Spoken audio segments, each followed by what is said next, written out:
on stage with me so that we can do what we're here for tonight, highlight our awardees and begin the award ceremony this evening.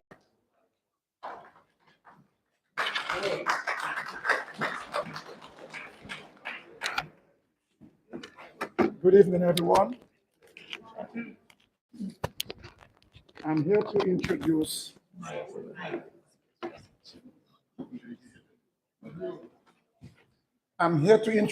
the awardees this evening. But before I do that, let me just give you an idea of the difficult tasks that we had as a committee.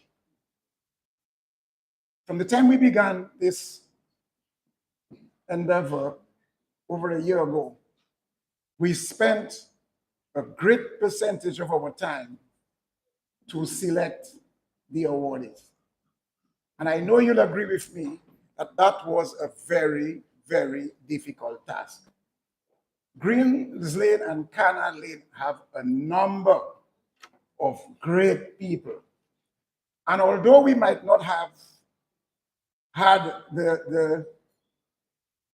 all the people that we wanted to, we are sure that they will be awarded in future reunions. And so tonight, I'm going to just give you an idea. When we began this thing, we came across as a committee. We got the help of people in the community, and we came up with over 400 names. 400 names. And I had this task to be the chairman of that committee. And you could imagine what we went through to come down to the names we have tonight. So I want you to sit back, relax, and for those persons, I want you to be able to realize we have much more than those we are mentioning tonight. But it's year number one, and so this is the beginning tonight. We had 4 categories: the Stalwarts of Greenal, the Lifetime Achievement Award, the Legends Award, and the Business Award. As you know, we need to get our businesses involved, and we had a lot of support from the business community. So to begin tonight, we'll have the Stalwarts of Greenal Award.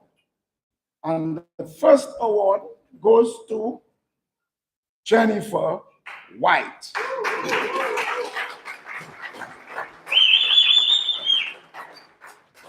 Jennifer White resided at number 20 Canal Lane, Goodwill, with her mother and stepfather, Lucy and Alan Brown, during her teenage years. She also spent a lot of time at Greens Lane at the homes of her aunts Mabel Charles at number 23 Greens Lane and Lucille Riley at number 1 Greens Lane. Jennifer White began her education at Complex Primary Elementary and then Complex High School. She went on to pursue higher education and has a master's degree in public administration, a diploma in public administration with honors, a certificate in public sector accounts and audits, United Kingdom, and a certificate for Commonwealth clerks at Westminster, United Kingdom. She retired in 2000 and has completed 33 years in the public service in the Commonwealth of Dominica. Previous and post-government employment were as follows: teacher at Convent High School and the Social Center. She would later begin a career in public service, where she began as a substitute junior clerk. She held the position of clerk of the House of Assembly and would ascend to permanent secretary, Ministry of Education, Sports and Youth Affairs, and Chief Personnel Officer. Jennifer White held top management acting appointments in almost every ministry, including secretary to the cabinet. Some of her other involvements include Deputy Chairman, Public Service Commission, Chairman, National Ambulance Committee, Manager, Director of the Symphony Chorale, Manager Director of the Dominican Folk Singers, Manager Director of the St. Alphonsus Church Choirs, Youth, Folk and Senior Choirs, over more than 50 years, member of the Basic Needs Trust Fund Committee, and member of the President's Foundation. Ms. White has received the Cicero Award of Honor for outstanding contributions to public sector management and community activities. The Golden Drum Award for contribution and promotion of choral music. Jennifer currently enjoys the company of 4 children, 7 grandchildren, and 2 great-grandchildren. Jennifer O. White.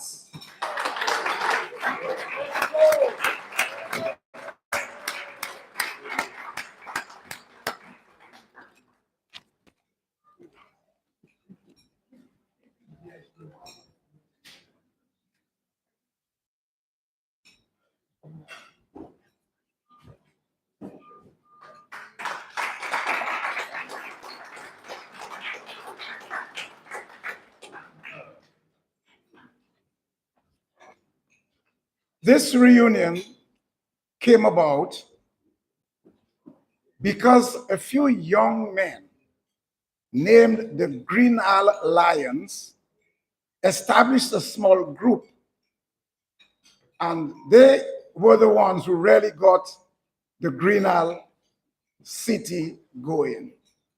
They began putting signs on the streets, Greenal Lions. And so tonight we are going to honor the Greenal Lions, and Mr. Stalin Williams will come up next. Video.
Okay, you want to give him the award?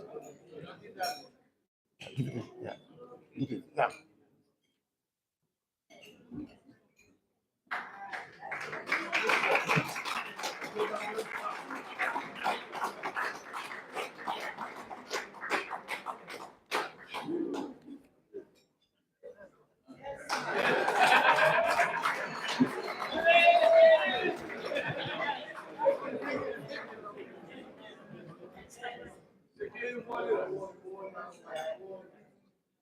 At this time, we'll have a rendition by Mr. Steinberg, the drummer.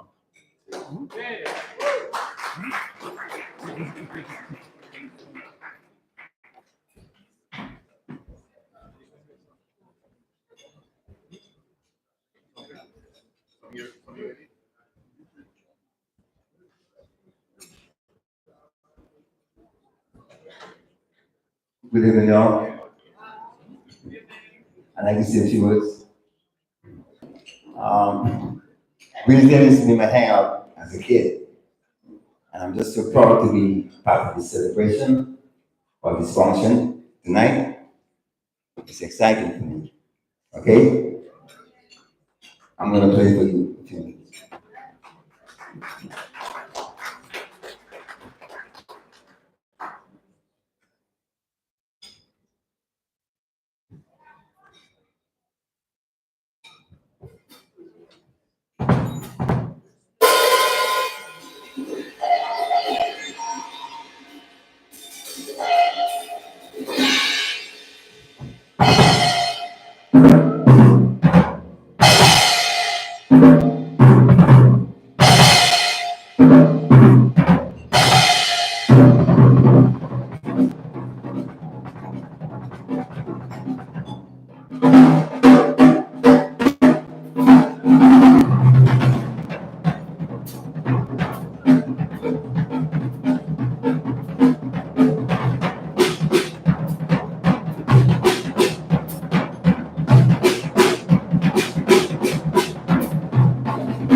the original members, founding members of the Greenal Lions. And he came all the way from Martinique to give us this rendition. He said he had not missed tonight for anything. So we move on to the next stage.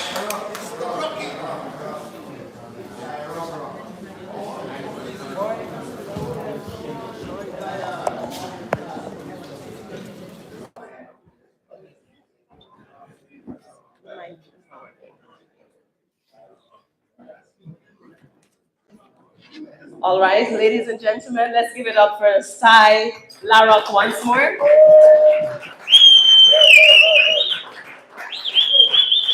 So before we continue, I mean, it's only fitting for us to take a moment and recognize this talented individual this evening. His passion for music started at a young age, and his journey has been deeply connected to the Greenal Lions. So this evening, we really wanted to show some appreciation to a long-standing friend of Greenal, whose love for drumming was definitely evident tonight, and has been evident since he was a boy. He spends countless days honing his talent. So tonight, we wanted to pause and recognize it. So just come and, so we can give you another round of applause.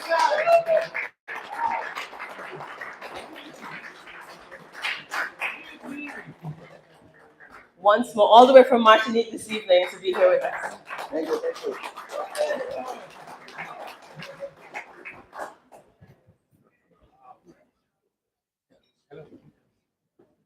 All right, we move on to the next section, which is the lifetime achievement. And this will be handed over by Josette Seraphine, our public relations officer. Josette Seraphine.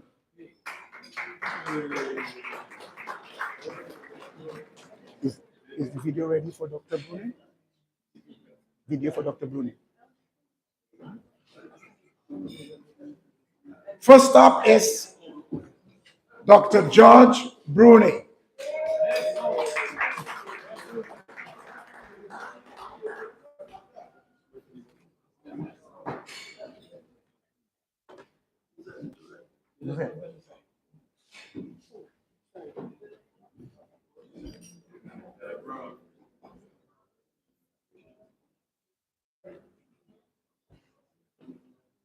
Three Greensley. That home is still owned and occupied by the Bruney family. Dr. George Fidelis Bruney was born to Fidelis from La Plaine and Jane from La Roche, Bruney, and in his early years lived at 3 Greensley. That home is still owned and occupied by the Bruney family. He has always been proud of his parents and heritage. He credits his mother, an educator, for good morals and values instilled in him, and his father, whose livelihood was in agriculture as a banana farmer, for teaching him the virtues of hard work. After receiving the Island Scholarship in 1977, he attended the Dominican Grammar School, DGS, and then Sixth Form College, Seaport. After which, he attended the University of West Indies, UWI, graduating with a degree in medicine in 1982. He returned to Dominica, where he served as District Medical Officer for the Granby Health District in 1985, and in the Roseau Health District and PMH Accidents and Emergency Department for the remainder of that period. He graduated from University of the West Indies with postgraduate specialist training in pathology in 1993. Dr. Bruney has resided in the Bahamas from 1994 to present, where he has served in both public and private sectors, including 18 years as Director of Pathology and Laboratory Medicine at Bahamas Princess Margaret Hospital. Additionally, he pursued studies in the legal profession, obtaining a Bachelor of Arts degree from the University of Wolverhampton, followed by 2 years at the Eugene DuPont Law School in Nassau, Bahamas, attaining a legal education certificate. He was called to the Bahamas Bar in October 2003. He served as a tutor at Eugene Dupich Law School for 19 years and also lectures to candidates of family medicine postgraduate training at UWI in the Bahamas. Dr. Bruney was married to the late Dr. Sharon Bascom Bruney, a relationship that spanned 33 years and produced 3 children. He possesses an immense love for cricket and played at inter-school level in Dominica and club cricket in the Bahamas. He also played competitive basketball in Dominica and in the Bahamas. His third sport was football, limited to neighborhood fields and high school. Dr. Bruney was part of the leadership team that achieved accreditation for the laboratory at PMH Nassau. Laboratory accreditation is a formal recognition earned by organizations proving they are qualified, competent, and comply with international standards. PMH Laboratory has maintained that recognition continuously for more than 8 years. His greatest accomplishment, however, are his children, Corey, Kelly, and Cameron. Dr. George Fidelis Bruney.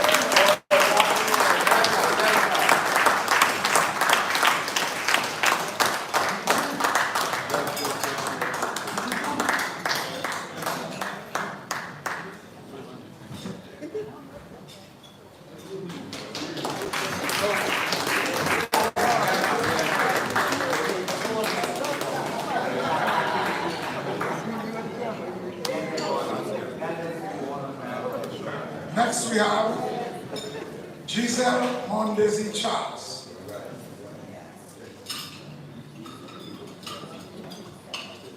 Educator, trainer, project coordinator are but a few of the titles that Mrs. Mondesi Charles has held during her career, but none has been more dear to her than educator. On August 21st, 1980, Magdalene Jerome and Gordon Mondesi welcomed their first daughter, Jazelle Gina Mondesi, into the world. Jazelle was born, raised, and still lives in Goodwill, Greens Lane to be exact. Her education began at the Social Center, then on the St. Martin's Primary School and Dominica Grammar School thereafter. Her love of sports, which was ignited by her father, flourished. She played netball and ran track. Jazelle was also active in other clubs such as the Key Club, Cadet Corps, and Drama Club. At the age of 15, she was selected to represent Dominica at the first ever Under-17 netball tournament in St. Kitts. After that, her netball career grew. At the age of 16, Jazelle joined the Jazz Netball Club under the management of Derek Stompy Angle. She played on both the junior and senior teams. Over the years, Jazelle went on to represent Dominica on the Under-20, Under-23, and senior national netball teams. Jazelle was able to attain the balance between academics, sports, and extracurricular activities. She earned a scholarship from the government of Dominica to attend the Clifton Duputy Community College in 1999 after graduating from the DGS, the Dominica Grammar School. Upon completion, she returned to her alma mater as a physical education teacher and coach. During her 22-year career as an educator, Mrs. Mondesi Charles held several positions and taught quite a few subjects as well. From 2003 to 2008, she served as a year-level supervisor. The social science department flourished under her leadership from 2008 to January of 2022. Mrs. Mondesi Charles also served as an adjunct lecturer at the Dominica State College in the faculties of arts from 2019 to 2022. Jazelle conducted workshops and training for teachers at the Dominica Grammar School and other secondary schools.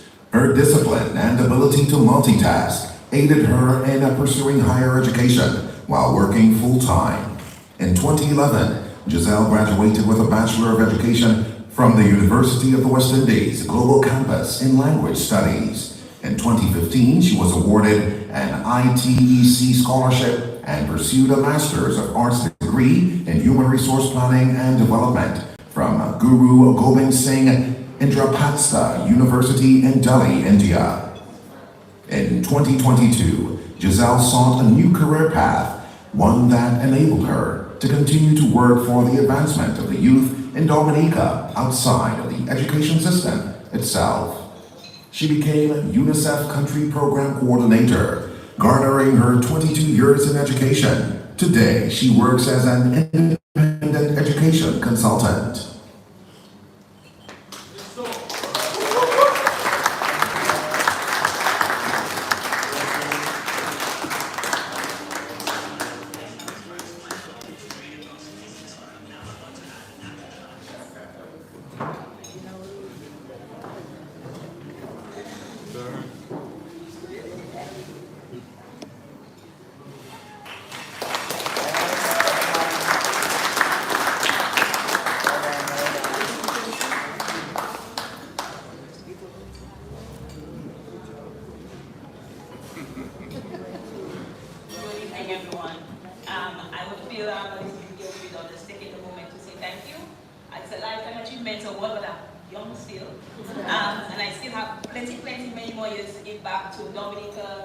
Greenal, to the youth and beyond.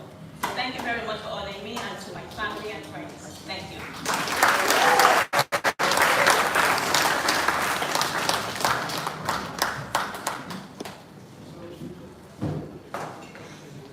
Father Franklin Cuffy. When it comes to passion, hard work, and unwavering dedication to social service, few can equal the Redemptorist Catholic priest, Father Franklin Cuffy, CSSR. Redemptorists and their leadership structure are separate from the regular Catholic Church. Their activities revolve around the missionary preaching and retreats. Father Cuffy has been busy with his intention to improve people's quality of life and make the world a better place. He began his religious stint in 1980 and was ordained Redemptorist priest in July 1984. Father Franklin Cuffy was appointed to the St. Anne's Parish with responsibility for the communities of Kinfield, Massac, Maho, Campbell, Desford, and Warner Vicariates. He has also been of assistance with Sunday Mass at the Rosa Cathedral and the churches of Wesley, Marigot, Woodford Hill, Coolby Street, and the St. Alphonsus Parish, regardless of being a parish priest. He has distinguished himself, among others, in the ministry with the poor, sick, and the needy through his display of genuine affection and care for school children, and encourages us all to walk according to the teachings of the Savior. He undertook these assignments in addition to his regular duties as chaplain at Princess Margaret Hospital. Father Franklin Cuffy was instrumental in establishing the St. Vincent de Paul Society in the Commonwealth of Dominica, a voluntary organization of the Catholic Church with special emphasis on the poor, needy, and shut-ins. Father Franklin Cuffy has undoubtedly proven himself to be a factor of change and progress in Dominica, a light and unwavering path of faith and determination, an extraordinary brother of Greenal City. Redemptorist Catholic priest, Father Franklin Cuffy, CSSR.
Dr. Donna Dodds, who is unable to be with us tonight because of previous engagements, and her award will be received by her sister, Leah Dodds, Dr. Dodds. Dr. Donna Dodds is a dedicated and accomplished physician with a strong background in internal medicine, public health, and medical education. She is currently completing her internal medicine residency at Parkview Health Services in Fort Wayne, Indiana, where she also serves as PYG3 Chief Resident. Her leadership roles include serving as treasurer for the Point of Care Ultrasound POCUS Internal Medicine Residency Program and contributing as a member of the Indiana ACP Resident Council Committee and several hospital committees, including ethics and community outreach. Dr. Dodds earned her doctorate in allopathic medicine from the All Saints University of Medicine, Dominica, where she graduated as valedictorian and received multiple academic honors. In addition to her academic and clinical expertise, Dr. Dodds has significant professional experience. She has worked as chief medical staff and clinical teaching assistant at an internal medicine outpatient clinic, demonstrating her commitment to patient care and medical education. Dr. Dodds has earned numerous accolades, including the Best Didactic Presentation and Professionalism Award during her residency at Parkview Health. Her dedication to research is evident in her ongoing quality improvement projects and case reports, addressing issues such as interrupted sleep in hospitalized patients and rare medical conditions. Beyond her professional life, Dr. Dodds volunteers with the American Red Cross and is passionate about her hobbies, including collecting and creating fragrances and fine jewelry. She combines her diverse skills and interests to serve her community and advance the field of medicine. She is pursuing a career field in adult primary care. She is an outstanding treasure from our cherished Greenal City.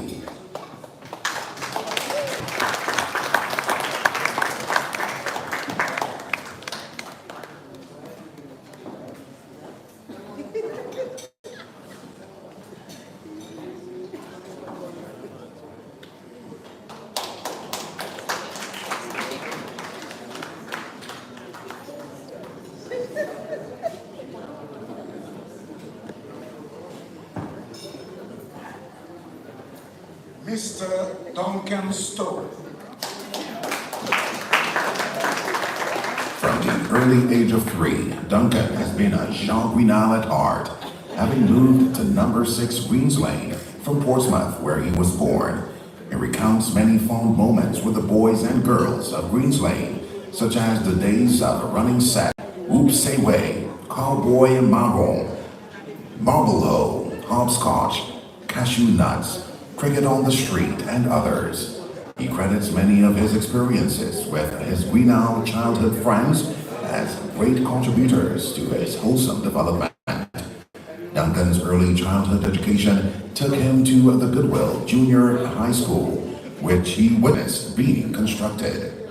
He also saw the construction of the Goodwill Parish Hall in the 1960s. His love for the arts, particularly music and drama, is undoubtedly connected with the many performances he saw at the Goodwill Parish Hall from the back steps of number 6. He grew up in a musical household where his aunt Ada Stowe Elwyn taught piano lessons. He believes his appreciation for music is directly connected to the piano lesson sessions. Supported by the occasional freestyling on the piano by Hyacinth Elwyn, Ada's daughter. This musical connection resulted in the formation of a young boys band on the back steps of number 6. Among the players were his brother Philip Fifi Elwyn, Leroy Spiky Geest, Franklin Refuse Harry, Sonny George, and Ashton Wakas Lugay. The proximity of Greens Lane to the north of Goodwill School Savannah was an ideal playground supporting Duncan's love for sports. As a teenager, he was a member of the Alcons football team and a founding member of the Olympians Athletic Sports Club. He attributes his groundings in Calypso to his early exposure to discussions on the art form by some of Dominica's Calypso greats. Bards like his brother, Ember Stowe, the Saint, the Mighty Spark, the Mighty Lark, the Caterer, and Lord Tokyo often passed through number 6 and led many a Calypso debate. Duncan soaked it all up. Duncan honed his craft as a Calypso writer and performer during his teens and was rewarded by being crowned 4 times St. Mary's Academy's Calypso Monarch. For over 20 years, he judged the senior Calypso Monarch competition in Dominica. His voice has been associated with Calypso commentary on Island since 1984. Duncan referred to the home as a learning institution. In retrospect, Duncan calls it the College of Number 6. He believes that this institution shaped most of his persona, leading the teachings in caring and sharing for others with spiritual love were his Aunt Ada Stowe, a former primary school teacher, and his cousin, Aunt Hyacinth Elwin, a social worker. According to him, they were wise counselors. He also recalls that the broad topics discussed by the many occupants, from politics to religion to education. For many years, Stein, former DBS broadcaster, now Dr. Steinberg Henry, led discussions and debates. This, no doubt, would have influenced Duncan on his media journey and his passion for radio broadcasting. Duncan is a graduate of Mass Communication, University of the West Indies. He started his media career as a broadcast journalist and has worked for different media houses on Island and throughout the wider Caribbean, such as Radio Antilles. He has also held positions of Information Officer with the governments of the Commonwealth of Dominica and Guyana. His sojourn in the field of media not only encompassed radio and newspaper reporting, but also the production of television features and documentaries on various aspects of island life. His experience in media has led him to serve on the board of many media houses in his native Dominica. In the early 90s, he did a career change and he successfully read for an LLB with the University of the West Indies, University of Guyana. He later went on to the Hugh Wooding Law School in Trinidad to successfully pass the bar. As a lawyer, he worked as a state prosecutor in the Office of Director of Public Prosecutions of the Government of Dominica before setting up his own law firm, Stowe & Co. in 2001. Duncan has been admitted as a solicitor and barrister in Guyana, Grenada, St. Vincent and the Grenadines, St. Lucia, St. Kitts and Nevis, Antigua and Dominica. He has gained wide experience practicing in these various islands of the Caribbean.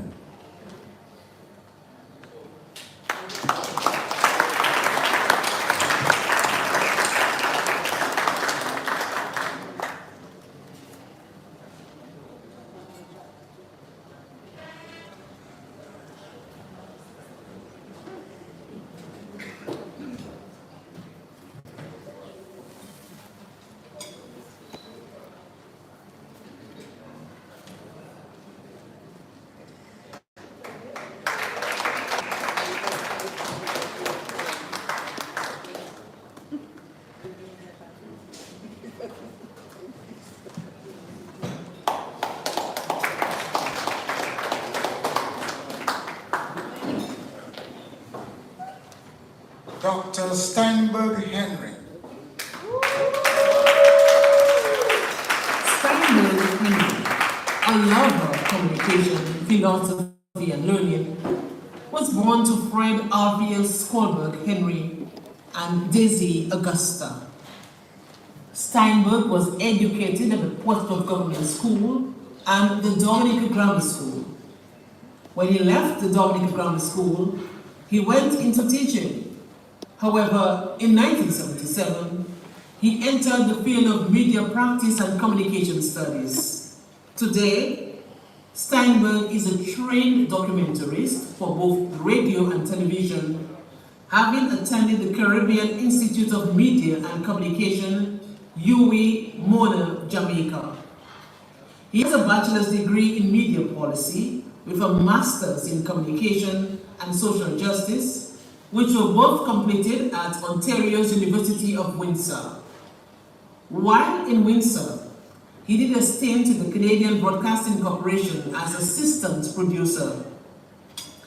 During his years in radio, Steinberg was fascinated with production and went on to produce Waves of Soil, a radio documentary on the Bagatelle disaster of September 21, 1977. Then there was Journey Through Excellence, a brief history of Dominica Broadcasting Corporation, which he wrote and produced in collaboration with Ivona John Baptist Luge. There was too the Michael Bruney story. On August 1, 2024, a documentary was written and co-produced with Kashina Joseph titled Unexpected: Glimpses into Broadcast Skills of Shemaine Green Brown.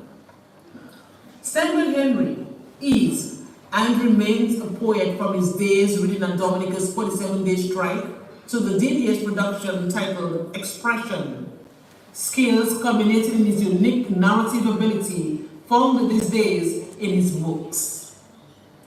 Among the published ones are A Thick Environment, Notes on Dominica's World Creole Music Festival, As She Returns Now, An Unassuming Love, Calypso Drift and Water, and Jonita, soon to be released. Dominica as Essence remains a clear feature in and of his work. 10 years ago, he experienced sharp degradation in his visual field, which led to legal blindness. Given the nature of his mind and thought process, he accepted and acknowledged the shift, leaping forward faithfully to pursue a PhD in educational studies with a specialization in human development and learning at Lesley University, Cambridge, Massachusetts. As anticipated, he explored the experiences of visually impaired adults. The dissertation was titled Active Imagination, Well-Being and Ways of Seeing, a phenomenological inquiry into experiences of adult learners with visual impairments.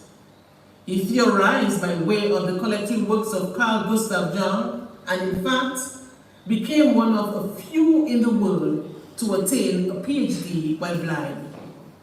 Paradoxically, his work has become particularly appealing to the sighted. Steinberg Henry stays in Georgia, USA with his wife Jean. Yes, they saw each other in Goodwill between Princess Lane and Murphy's Lane when they were 11 and 13. As God would have it, they met again at 6 Greens Lane when she was 13 and he 15. In June 2025, they will celebrate their 44th wedding anniversary. Steinberg is the father of 4 and grandfather of 8. Dr. Steinberg Henry finds great joy in his courses with students, his friends and loved ones, and singing, speaking with, and learning from his grandchildren. His beautiful wife Jean has accompanied him to this resplendent event. Steinberg D. Henry, PhD.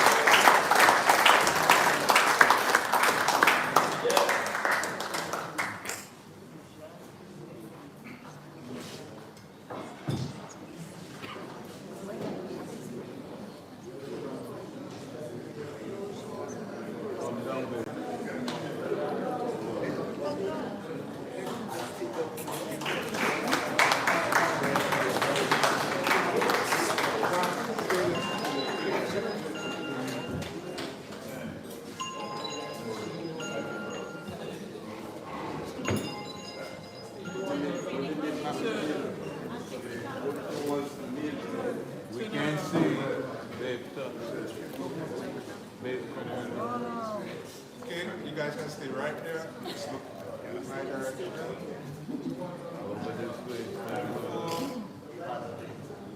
Mrs. Henry, could you stand next to your husband? All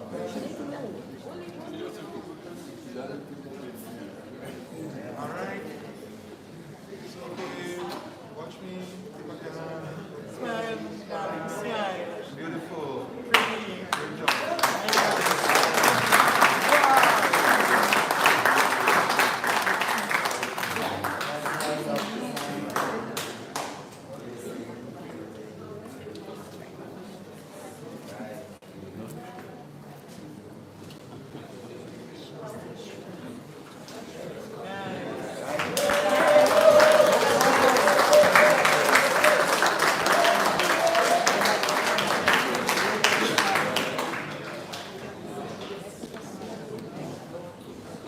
Next, we have Dr. Swinburne Augustine,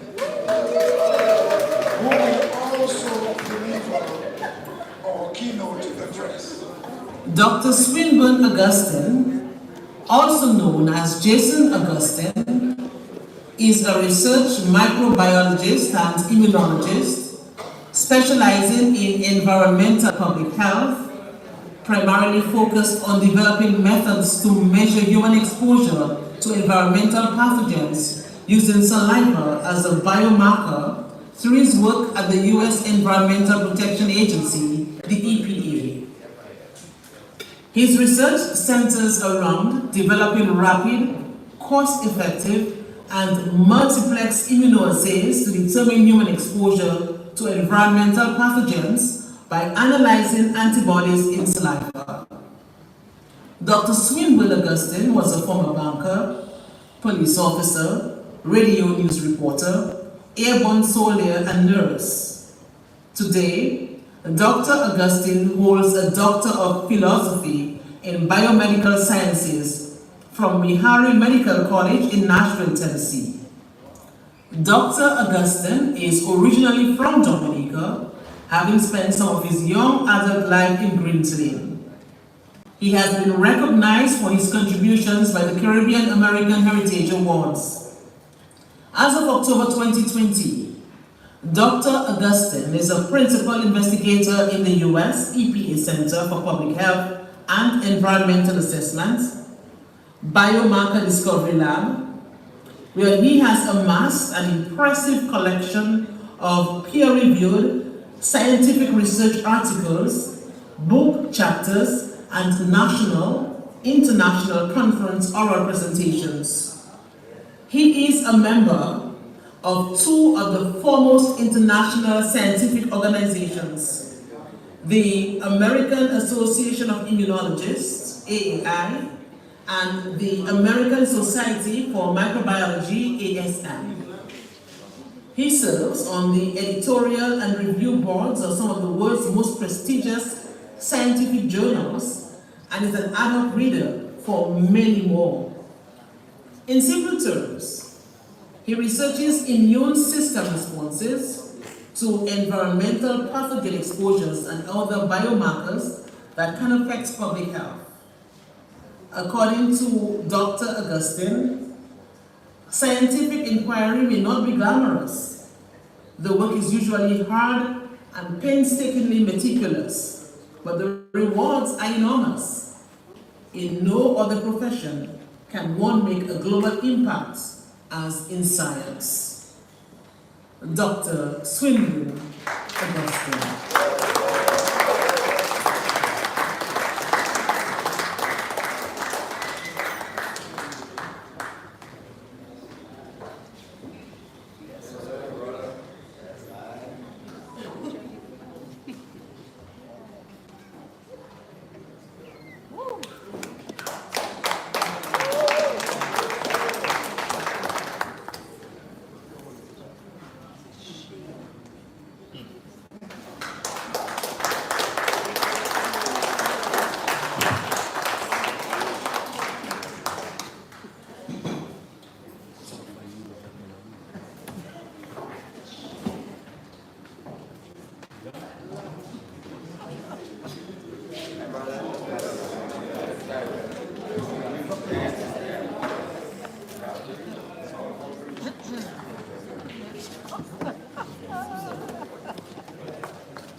we welcome him right back on stage to present for us.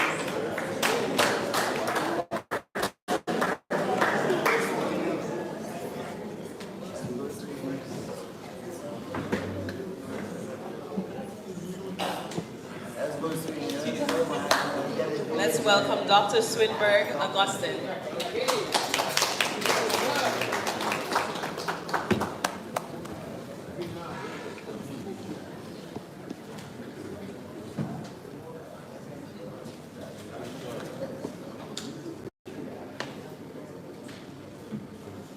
This is really emotional.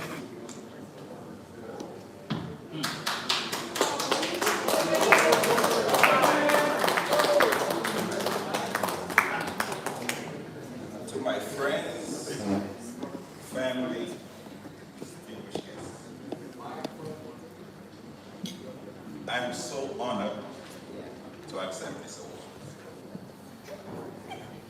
I have received so many other awards, but this one is really, really special. I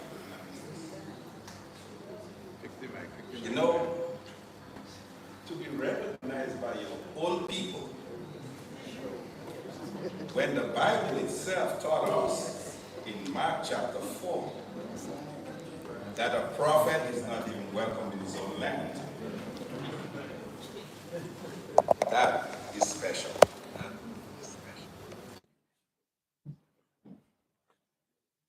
This adage about the prophet and his own land,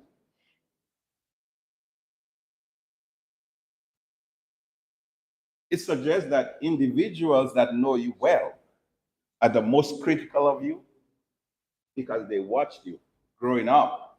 They watched your behavior. They watched how you carried yourself. And that's a message for every single one of us, especially the young folks. And those of you wearing the uniforms that we wore of SMA and DGS, every time you walk around, we're watching. People are watching you. And someday, what they see will come back. So show them something that means something.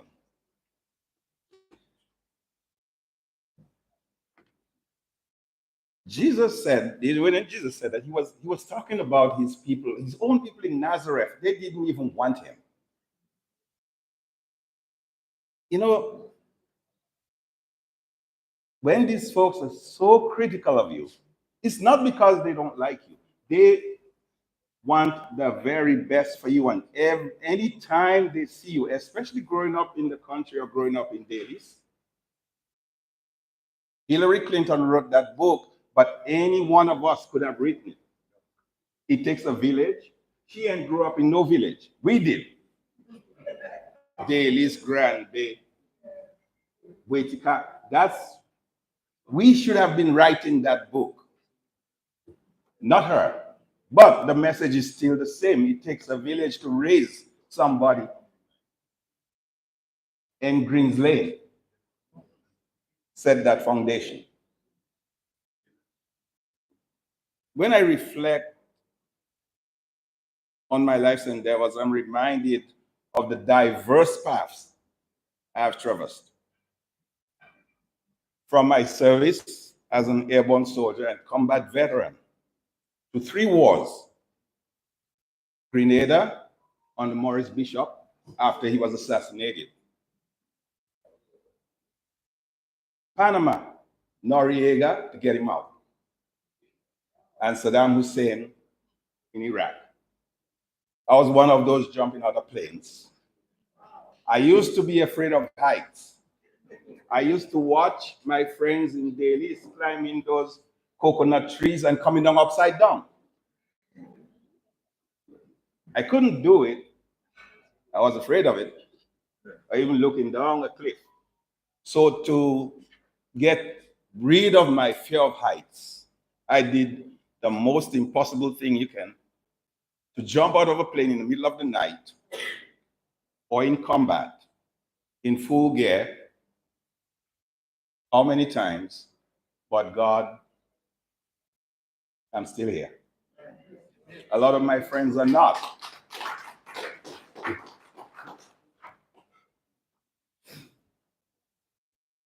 My career in banking at the Royal Bank, my first little job after I graduated was SMA, was at the Royal Bank. There, I learned, working at the Royal Bank instilled in me the paramount importance of precision and meticulous attention to detail. See where those things lead you when you come to science. That meticulousness and that precision, because you're going to deal with people's lives. So all that time I didn't know that I was climbing a ladder that I will tell you about in a minute. As a nurse in the Army, I cultivated the profound values of compassion and empathy, almost the exact opposite of being a policeman. Because those of you who know me as a policeman then knew I was not an easy one to deal with. Here's the thing. I had this thing, I saw my grandparents struggling, I saw people struggling in dailies. And what little they had, for you to come and steal it, and because you didn't want to work, I would bury you. These people worked too hard for you to go and just take their things, right? So that I started to develop that discipline, but the nursing balanced it with the compassion and empathy. And I cultivated, furthermore, as a scientist. I had the privilege of delving into the intricate complexity of the natural world. Now, when people talk about the immune system, it is the most complex of the sciences and it's the most difficult because it is your body's police, it is your body's military, and anything that comes in through your eyes, through your nose, through your ears, through your mouth, they have to be able to rapidly detect it and get rid of it. We saw what just happened, where people were falling like flies recently, so I'll talk a little bit more about that. Because that, I think, is where that big stamp on my life happened. My contributions include developing, like you just heard, rapid, affordable, non-invasive means, technologies to healthcare. People don't like needles. As a nurse, I saw people just pass out when they saw a needle. Grown men, grown sergeant majors, big soldiers, tough. That is a gym men. And as soon as they see the needle, they pass out and you have to go put something in their nose to make them wake up.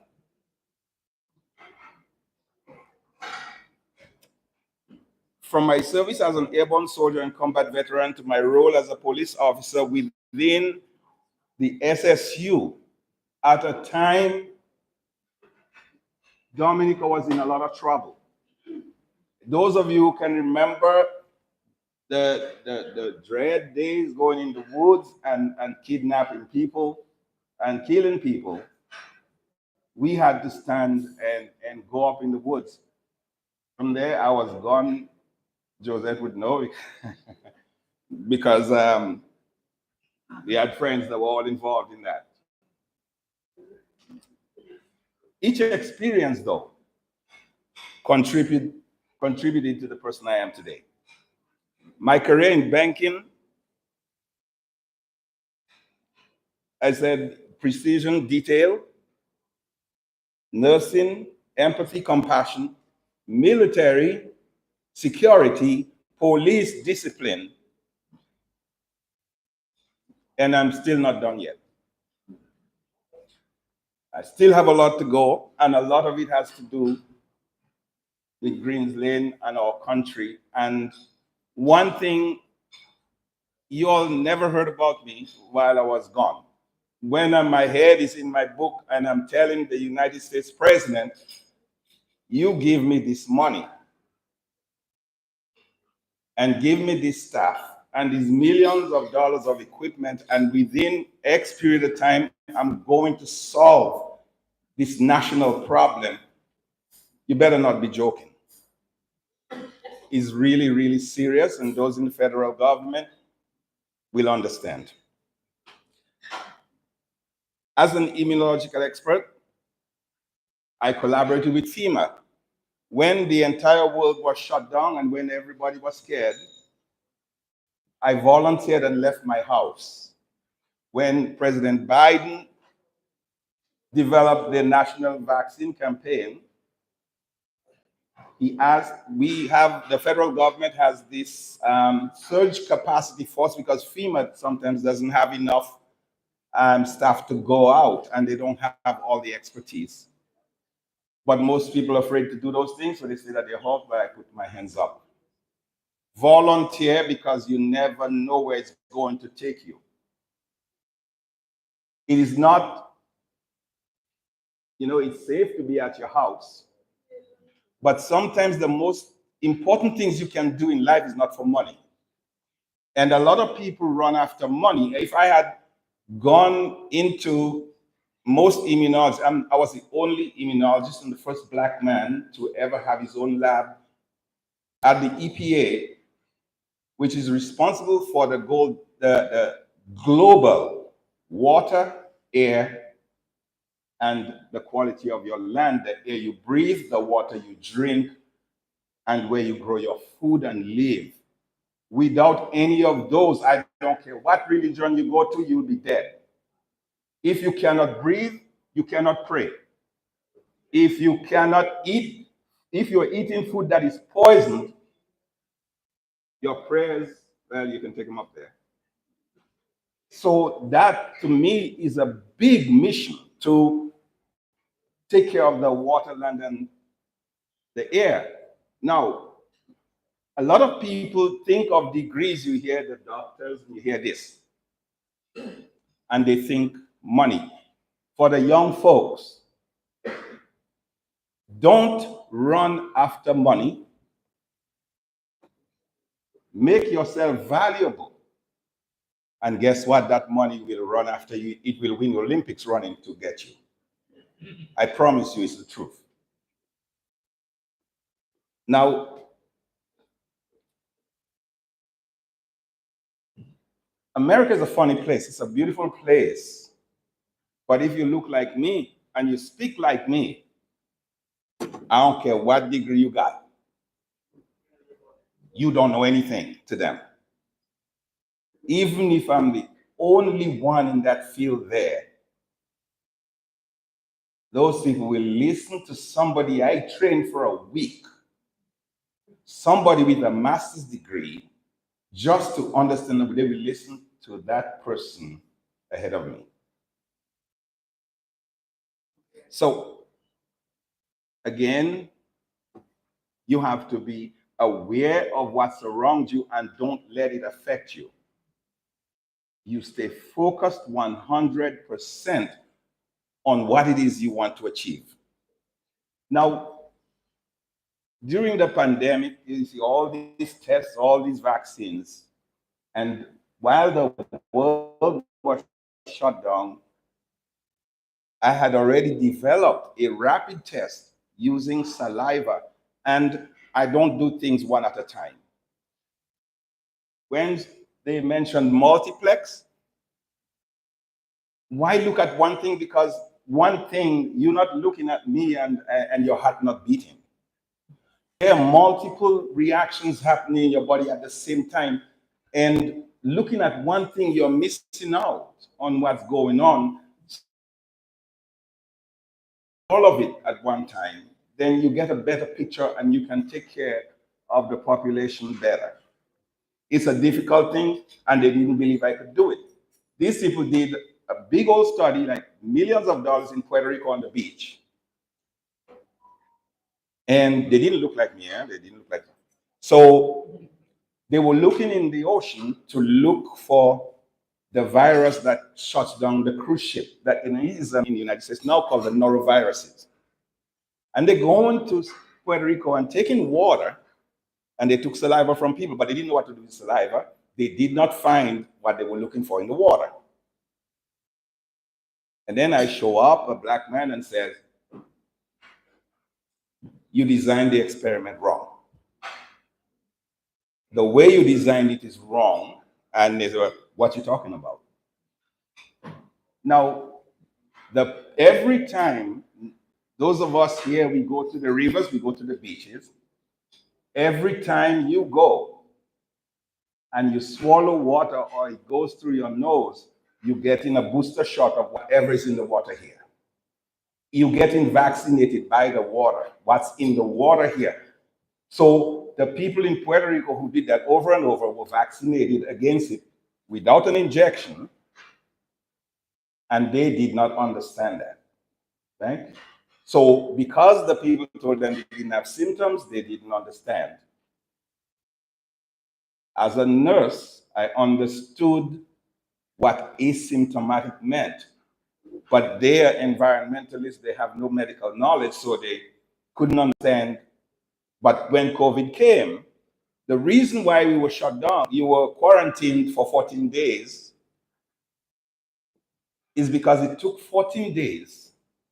The virus is multiplying at a rapid rate inside you, and that's the brilliance. We think we're the only brilliant creatures on earth. These things are brilliant. For 14 days, it was using you to spread it all over the place without you knowing that you were sick. And after 14 days, when you had spread it enough, then it killed you, or it made you miserable and hospitalized you. That's what the 14-day business was about. It was what was happening then. So as an immunological expert, I had to go out and deploy with FEMA to explain, to help the local, federal, and state officials to give that information. And when I talk to people, you know, a lot of folks with education like to go and use big words. It doesn't make you smart. It doesn't. It makes you ignorant. Because the message you're trying to send is not getting to the intended receiver. One of my professors, a white lady, she called herself my educational mother. She said, "You are a bad student. I don't think you're a very good student for me to grade my teachers on." I said, "But I'm getting it, so why not?" She said, "No, a good teacher is the one who can take the failing student and turn them into an A student. And the good teacher is the one who can take the most complex thought and break it down so that the most simple person in dailies can understand." So when people start using big words to you, just knock your feet because they tap dancing. You see, make it simple so that people can understand. So I developed that test, and when COVID came, they used it. So beyond my professional responsibilities, I've engaged in public education. I've been writing newspaper articles, especially during the pandemic. I'm sitting in the United States, and that board y'all were looking at, with all from Johns Hopkins, with all that data and who was dying every minute and whatever. Part of that was developed right there. Our division director, young female, we developed that board and to keep people informed of what was going on.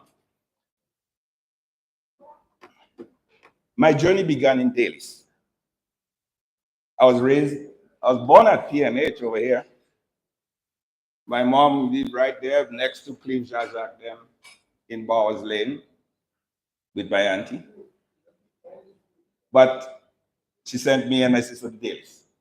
Maybe that was the best thing that happened, because I learned the value of the land that we walk on and that sustains us.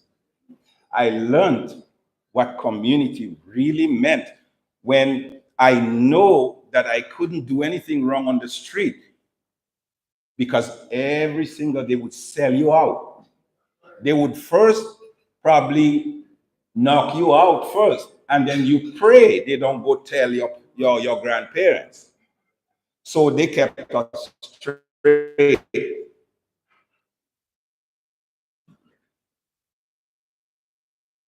Everybody in the village called my grandfather and my grandmother daddy and mama. They had the only meal where they made toloma and farin in the village. And most of the toloma people drank at were getting at the market came from our meal in Dailies. Now, our teachers in Dailies and around this country, I continue to be amazed. In the US, high school teachers have to have master's degrees and all this.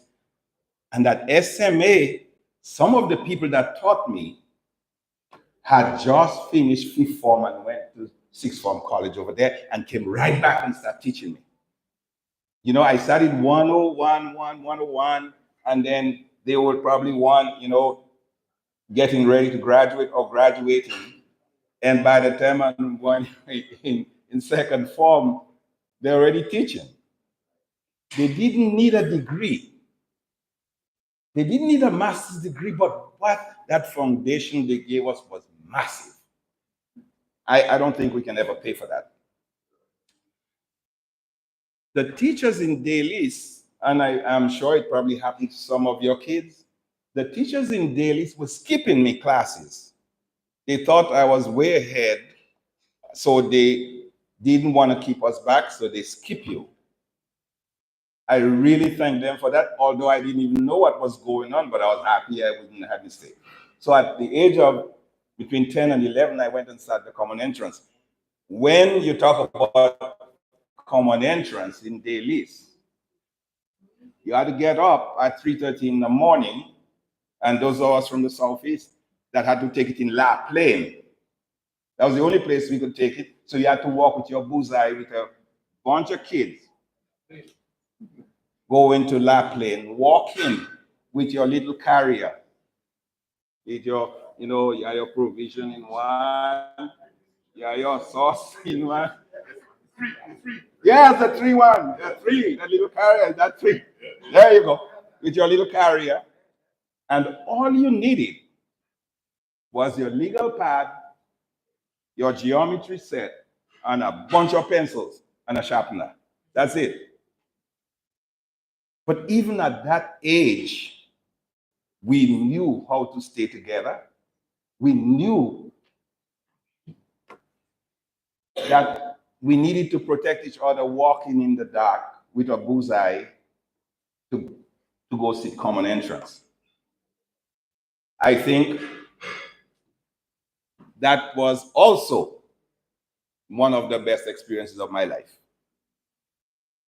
Now, when you go to common entrances, I don't know how it is down here, but I know in the country, you carried the hopes, the dreams, and aspirations of everyone in your family who couldn't do it. You carried that burden for them. And the whole village waited with bated breath for the results. Everyone in the village was waiting, even if the kid wasn't there, they were waiting. Oh, this person passed and that person, and they all celebrated for and with you. Am I right?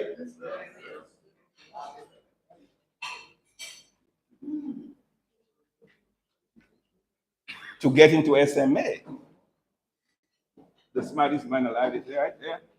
To get there, and you're a country bookie, man, you couldn't get in there. You had to score really, really high. If they didn't know somebody in your family, it wasn't known. So it was very difficult for those of us from the country to get there, but we got there. And Late Cardinal Kelvin Felix was the principal when I got there, and then right after Brother Jermaine came. And between those two men, especially Brother Egbert Jermaine, that disciplinarian, that dude, how many canings I got already? I don't know if you all got his canings, but he did. That academic foundation between Dalis and SMA, it was so solid that when I went and sat in St. Thomas, when I went and sat that exit to go to college, not to college, I was already in college, but I sat to the ASVAB for the Army. I aced it. The guy, I had never seen a multiple choice question, and when they gave us the test, it was a bunch of multiple choice questions. So I called the proctor, who was a staff sergeant, and I said, hey, you gave me the answers to the test. So he ran and he said, where? I said, there. He said, those are multiple choice. I said, what's a multiple choice? I said, I'm looking at the answer. He's like, well, the exam takes a whole day, right? But in 2 hours, I put my hands up. He came laughing. He was from Puerto Rico, a black guy from Puerto Rico. He's laughing and he said, what? Now you figure out the answers in there? And I'm done. I'm finished because I had already learned this silly stuff right here at SMA. I don't know what you're teaching your kids. We already knew that. So it was done. But they don't, so I'm saying that the education we receive here is very, very solid, based after the British system, is really, really tough. And the exams we take, those GC exams we take, think of where, and it's only afterwards I thought about it. It's graded, it came from Cambridge University. We were doing the work of people who are at Cambridge University, right here at SMA. So we had this big advantage without even knowing it. While at SMA, I got into music. I ran track, Walkers, and the guys from WCK Irving, I call them they, and my good friend Tronada. So where's Duncan? Right there. They had this show, they had this audition for this show, Joseph and His Coat of Many Colors. And I auditioned, and I was acting and singing. So I was getting into exposed to a lot of things. Regrettably though, and our former Prime Minister has a big part to do with it, because I couldn't graduate. Because Hurricane David came, destroyed everything, so we didn't have we never had a graduation ceremony. What we had, Prime Minister Seraphine knows exactly, and all of you who were there know, because he was leading the country at this very difficult time. Now, yes, Greenal man. So now, for kids here, and for those of you who are thinking about career changes or where you want to go with your life, I don't know how many of you, we know everything about everything, but Bertrand Russell, a philosopher, said the most difficult thing to know in life is yourself.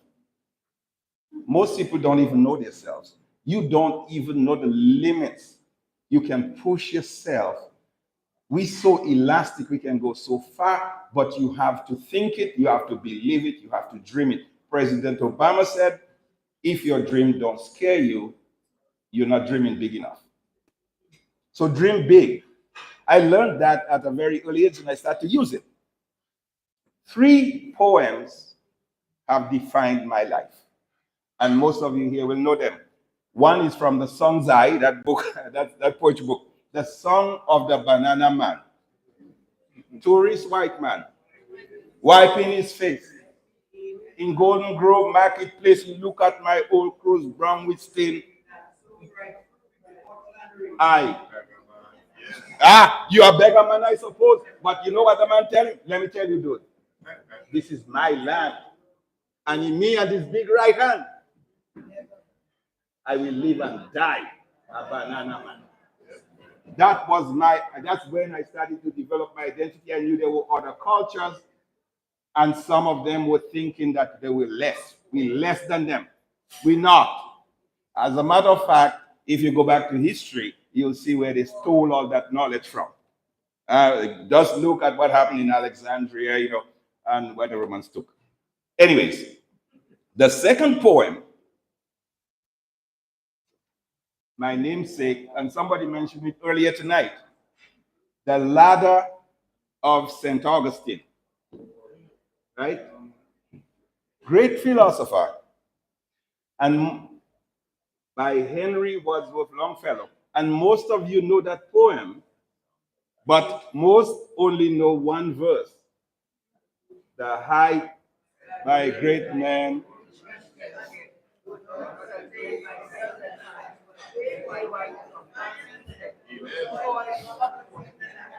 Good. And you know what? I internalized that because that is the blueprint for success. It is the ladder. The man is telling you, if you want to get up there, you have to build a ladder of your problems. Each rung of the ladder has to be one of your problems. Nah, I ain't got money for school fees. That's one rung. My girlfriend leave me. That's another one. That chick pregnant. That's another one. You keep climbing. You do not let any of them weigh you down. And I started to learn that. And the third one was Robert Frost, The Road Not Taken. And what I learned from that one is that a lot of people like to follow crowds. But it's very, very hard to stand out in a big old crowd. So if there is not a road or everybody going this way, build your own. Don't wait for no government. Do not wait on anyone. You build, take your cutlass, take your driller, take whatever you have and build your road. Success doesn't deal with excuses. They don't work. And every time I hear people talking, giving me excuses, politics, this neighbor, man, that is just an excuse. You're a loser. Okay? You need to just put those things and climb on them. I know it may say, so you build a ladder, the ladder of St. Augustine. So those 3 poems. So for those of you here, the young ones, find your poems, find something and internalize it, understand it. And if you don't, I have learned that life is like a relay race. If someone is running behind with a baton to hand to the one in front. Now, if you're not there when the baton has to be passed, you have to show up. You have to wake up and you have to show up and you have to do the work. Everything you have to achieve in this life, you have to work for it. So why not give it? If you're going to do the thing, just give it your best shot anyway. It doesn't matter if at some point somebody will recognize you. Just give it your all and excel at it. Be the best at it. If it's cleaning the floor at KFC, I always said, if I had to clean the floors at KFC, it would be the cleanest floors that the CEO could come in there, drop his food and sit there and eat it. And I definitely would do it because excellence requires that, and humility. And the best of them is gratitude. If you are content with what you have, if it's $10 and you're content with your $10, I don't care what a millionaire tell you. It doesn't matter. I have my $10. I am good. I don't need your money. I wouldn't rob you. I wouldn't kill you. I wouldn't steal from. I am good with my $10. But you know that there's a path to get more. So I can get 100, but I will ask the person with 100, how did you get that 100? How did you make that 10 go to 100? And so on. Ask. The only stupid question I know is the one you didn't ask. Okay, so never think that any question, ask questions. Now, there is someone in here. When I was working at DBS, before the 6 o'clock news, Rudy Joseph, Stein Henry were the seniors. They had just gotten there, left the police force, and those guys would stand behind the radio station looking down at the ocean down there. And Stein, people used to think Stein was crazy. They thought he's eccentric. Because that dude was back there talking about Henry Thoreau, Immanuel Kant, and his favorite, I don't know if it still is, was Friedrich Nietzsche. And Stein started to talk, and John Lowe Black, Jolo, who was doing sports at the time, we would listen, but I would pay rapt attention. And then as soon as I get home, I'd go to the library next door, go get one of those books and look up and read. So Stein, thank you for opening my eyes and for being my unofficial mentor all these years. And I was so happy when a couple of years ago I heard an interview. I came home, I heard an interview, and it was Drygo, one of Anthony Drygo, who has a podcast. He was interviewing Stein, and Stein had gotten his doctorate. And I was like, yes. And I called him and I said, dude, how Jolo and I got these doctorates, and you the one that mentors us, and you hadn't had it yet. And for him to have gotten it blind, you with 2 eyes, 2 legs, 10 fingers, whatever, and you complaining, go talk to the man. Go talk to him.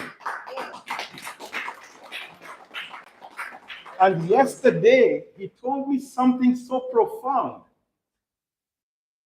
If you listen well when people talk to you, you hear things. He said to me, they're working because if you develop something for a person with disability, you are also developing it for normal people. So you don't have to do it twice. Because if you design your stuff just for normal, then you have to go back and do it for others. And that was so profound to me. Even if I had been doing research all this time, I was still able to garner this pearl of wisdom from this blind man. Yeah. And we can say blind. They want politically correct words that, whatever. His sight did not block his brain. And it shouldn't, and your disability shouldn't block yours either. So stand up, whatever it is. I've seen people in wheelchairs, people with, Oscar Pistorius, Randy Olympics with no legs. Remember that? So we have no excuses. And to end, the next chapter of this life, that if God blesses me with enough of it, I am now, when I 15 minutes, those of who has LinkedIn here, LinkedIn, that's social media. Who has Facebook? Everybody? Who has Instagram? Who has LinkedIn again? Now, those of you who don't have LinkedIn, look at the hands of the people who have LinkedIn and ask what is common about them. Because that is all professional. It's a network. And I can give you my network because once you like something on mine, they're going to see you. And your LinkedIn profile is your CV or your resume. Okay? If you didn't know that, LinkedIn, it's free. There's a paid version, you don't have to. But that when you set up your profile, you are putting your CV for the world to see. And sometimes they will just reach out to you, and that's exactly what happened. 15 minutes after I put on LinkedIn that I had retired from the government, the vice president of, he was the dean at the time, he said, don't get too comfortable, I need you to be a professor. If after I had graduated, I had been a professor, I would have studied as an assistant professor and worked my way up and had to go get all kind of grant money for them to promote me. And I always thought that was silly. Why do I have to go get money for you to promote me? Nah, man, you need to pay me. I don't need to go hunting. Go get people to go do your sales, and I will do the work. So here is this guy telling me to be a full professor, right? And I'm like, nah, let me go hang out. And then another opportunity came. He moved. If God has something for you, right? He'll move heaven and earth. And if somebody is bothering you at work and you have faith, one of two things will happen. God will move you away from them, or he'll move them away from you. You have to stay right there. Don't move. You stay until he tells you what to do. Because if it's rightfully yours, he'll move them away. You have to have faith in that, right? So, to the young folks, this award is really for Greenslade. It's for Dailies. It's for Dominica. It is for us. For you all raising us and looking out for us. And I am really, really grateful and thankful. I continue to encourage scientists to do things to help the public and make it affordable. I am now the chief scientific officer, the chief science officer at the Cromtech Group. And if any of you YouTube that thing and imagine with me. Imagine you go into the emergency room with your child who's sick. And all the nurse comes and hands you a little tube that the child spits into, or a little thing you just breathe into. And within minutes or a couple of hours tells you exactly what is wrong, which pathogen is making you sick. And when it sends the results, it's sending the results to an app on the physician's phone that says, this is what's making you sick now. This is the medication that's known to work globally for that thing. And they don't have to give you antibiotics. The medical field is quite distinct. So when people say doctor, you have to be careful with what that designation means. There are lots of doctors.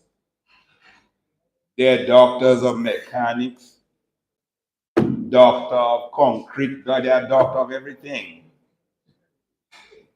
And a doctor of medicine, some of them are researchers, but it's those PhDs, those scientists that are giving them the information. That's why they're walking around with a little book in their pocket or something. Right now they have a phone.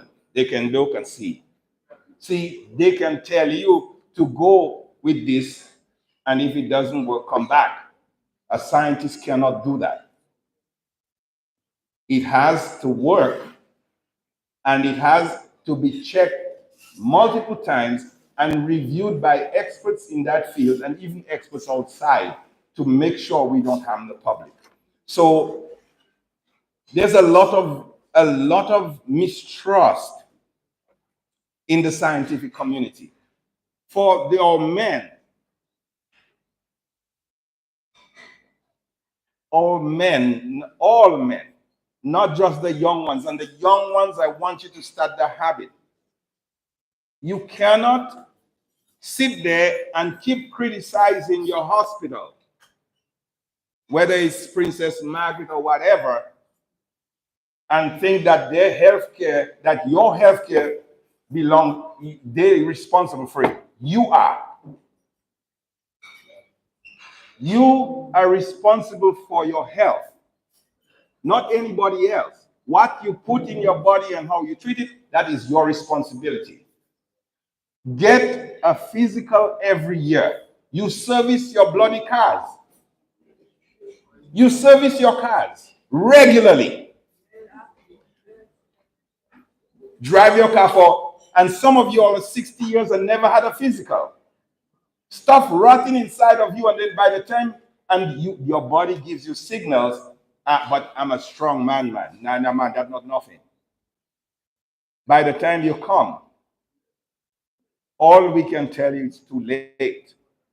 Because when stuff dies inside of you, we can't give you a new one.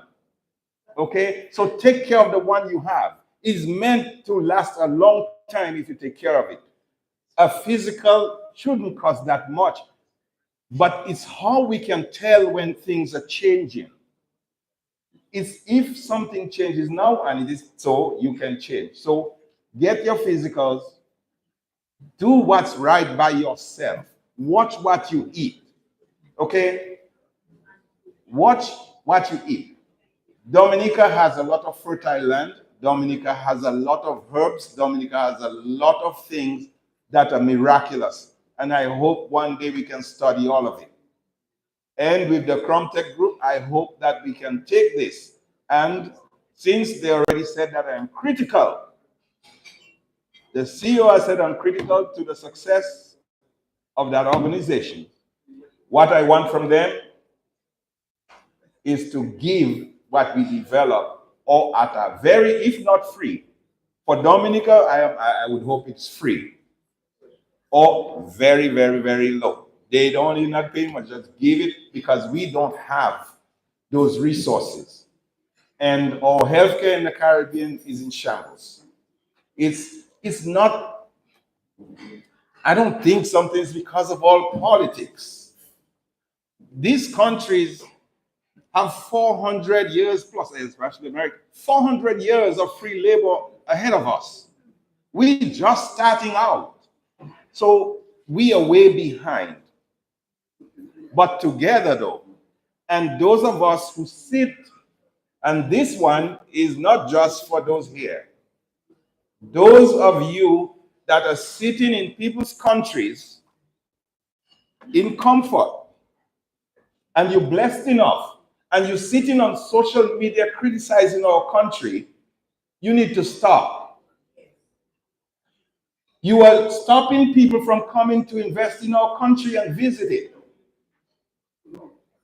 And you blaming, you're saying the population don't have resources, but you're preventing people from coming. When they see and they respect you and you're sitting there destroying our country,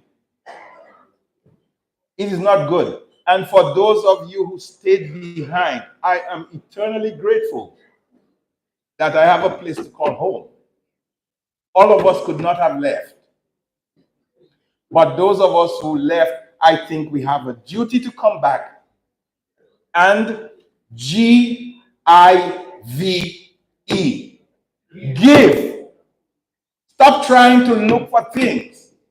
Give what you learned.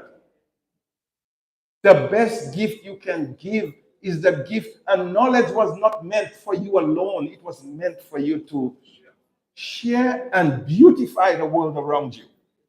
So with that, I want to say I am honored, I am thankful, I am grateful, and Billy and Natasha and Josette and Jerome and Alan and all of you. Thank you so much. And I will continue to support. You can call on me anytime. I am retired now, so all my time is mine, and I will gladly give it to you. Thank you.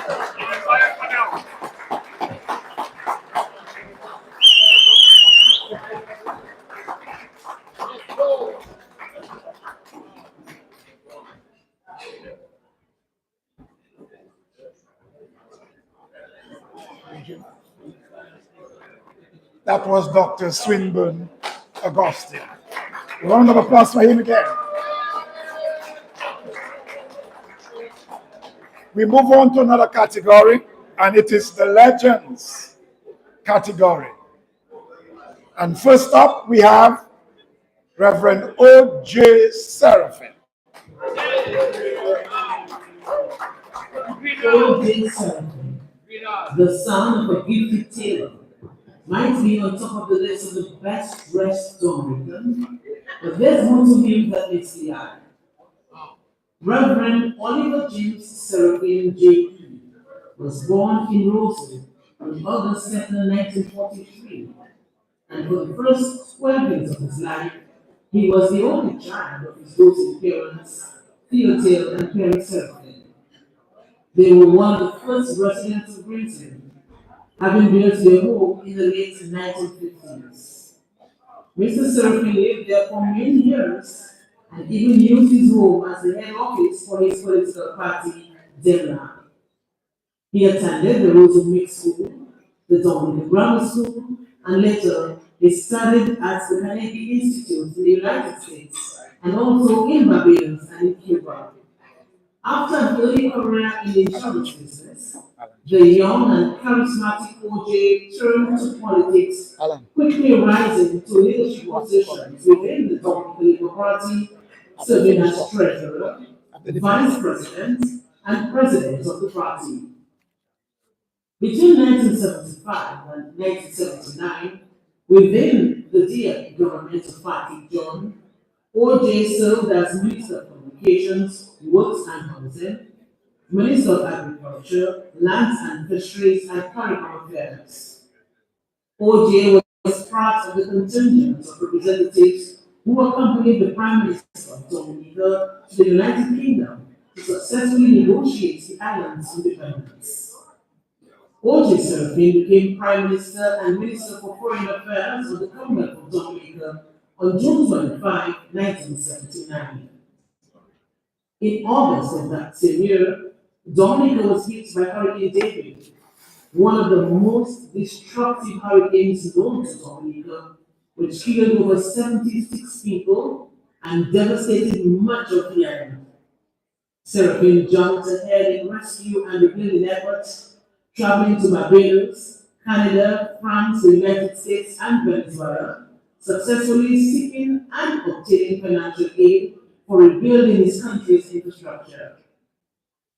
During his tenure as Minister of Government and Prime Minister of the Commonwealth of Dominica, OJ is most proud of having initiated the official license for Ross University, the Cuban Scholarship Program, the unprecedented National Land Reform Program, the introduction of the National Parks by legislation, the promotion of UNESCO World Heritage Sites, the legislation of the Wildlife Act, which was directed at protection of wildlife, initiating a hunting season, the Kingpin Airport developments, the construction and distribution of houses at Barclay Street, Emzon, and Kingpin in the CDB financed housing schemes, the introduction of the Northern High School, St. Andrews, in association with the Methodist Church, the initiation of the Venezuelan Treaty of Cooperation with President's campaigns in 1979, which has been the hallmark of Dominica-Venezuela cooperation policy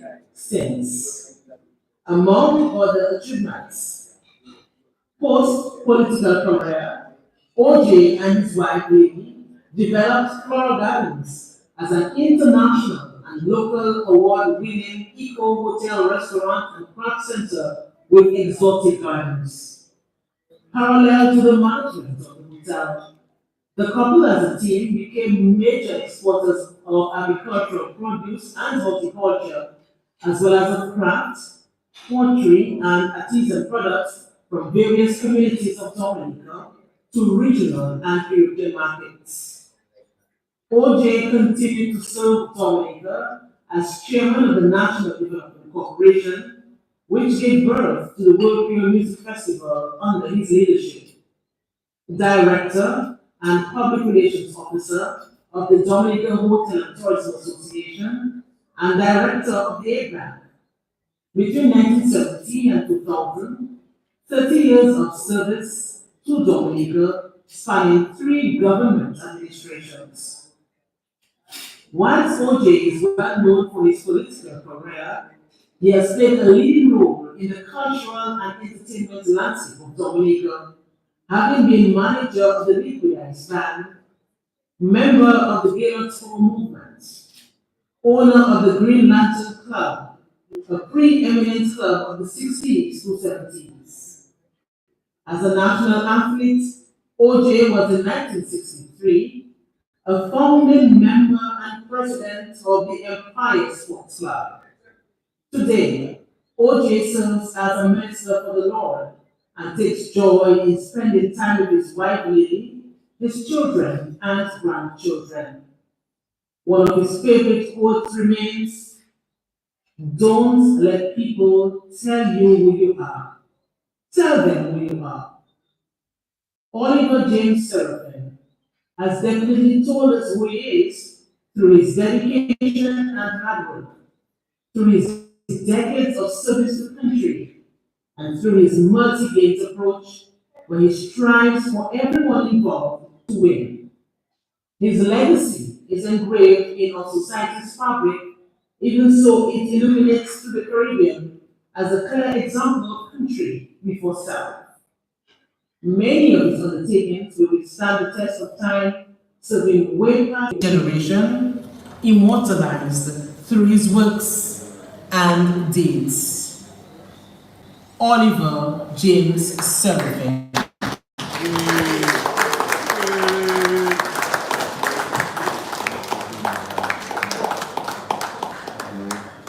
Lead the way, OJ. Dr. OJ, lead the way, man. This award will be handed over by Mr. Alan Sorrento, a member of the committee.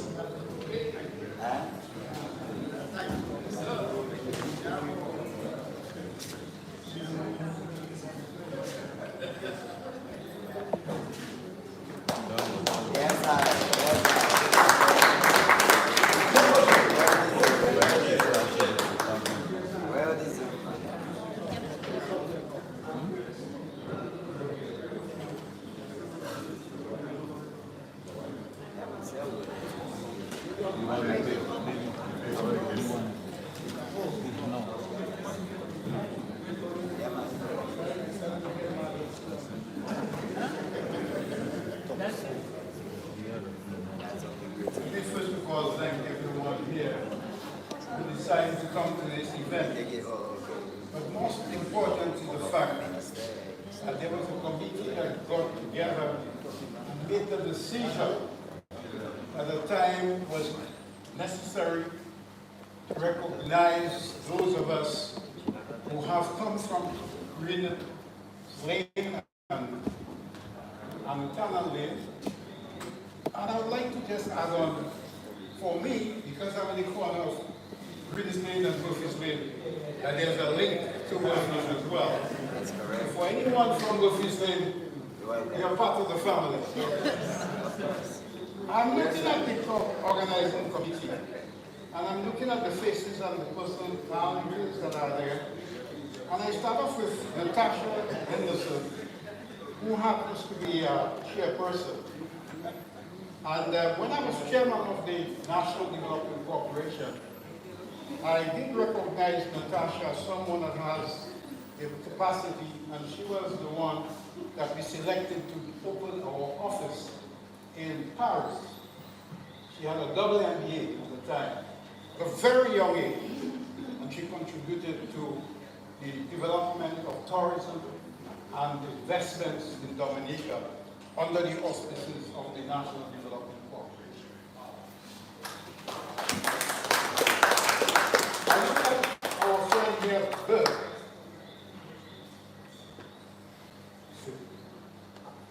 Long history. He was part of the organization when Christopher Maximin, the chief forest officer, and I stood up to an expectation that Maximin then said, that many will forget that you did this or that we are doing this. But we formed the national parks in that area. And Bert was one of those young ones who was there organizing and putting together the framework for the national parks of Dominica so we could restrain the development and the use and exploitation of the forestry of our country and to leave it for hundreds of years. I look at our friend Cuffy, Washby, and there we have it. There was a time in our history when we saw that the individual investor, the individual person by himself was inadequate to meet challenges, to bring a certain level of development. And the cooperative movement was at its zenith, it was at its height, at its peak. And Washburn was one of those who, together with other leaders that I recognize as well, Balthazar Barry, who came from Brisbane, and the Constable George, who came from Brisbane, they were the pioneers of the cooperative movement. And so I would recognize Washburn as one of those that have been part of that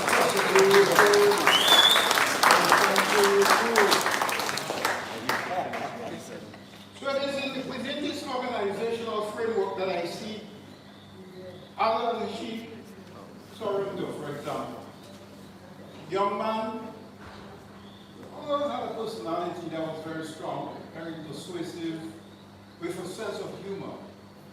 And today, could I announce, or should I say, that among us here, he is the millionaire.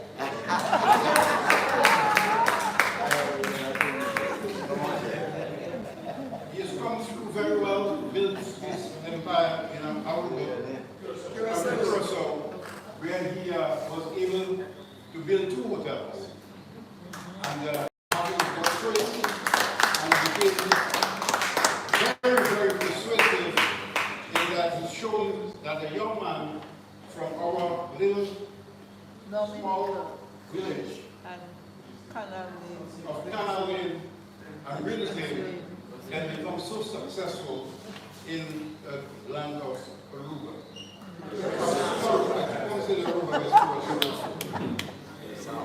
Then we look at our friend from Maynard.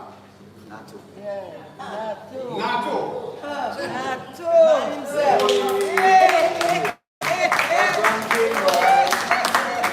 Growing up in that same area, as we all know, Rastafari, yeah? Troublesome he was, but very nice guy. You know? And that is not one Antigua. And he made a very great success. Yeah. Of what he had started here with just doing leather craft and all that. Today, when you drive off the airport and you're going into town, there's this big, huge property owned by Top Ranking, owned by this Duncan.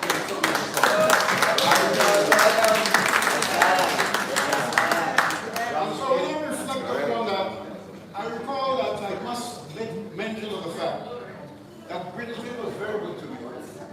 My parents took care of me very well. I lived in a very comfortable situation. And in the corner of Brisbane and Brisbane, I had this ability to see all the very beautiful ladies passing going through. One of them was living a little over down by Tony Barnett's house. I was 50 years ago. And we are married now for 45 years.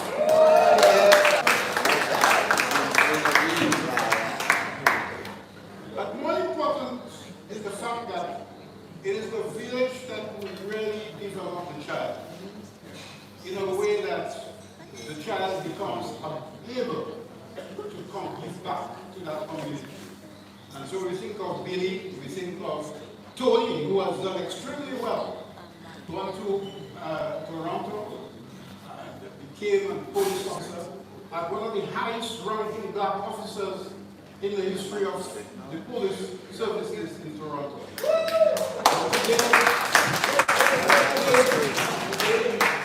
He is also Justice of the Peace, like I am, but his Justice of the Peace is a more active role and more meaningful in the system of governance in Canada. And so when I look around in this room, I see the picture of persons who may have come from poor families and whose families were humble. But out of that came the richness of the blessings of those mothers and fathers. They are gone, but they should never be forgotten. They are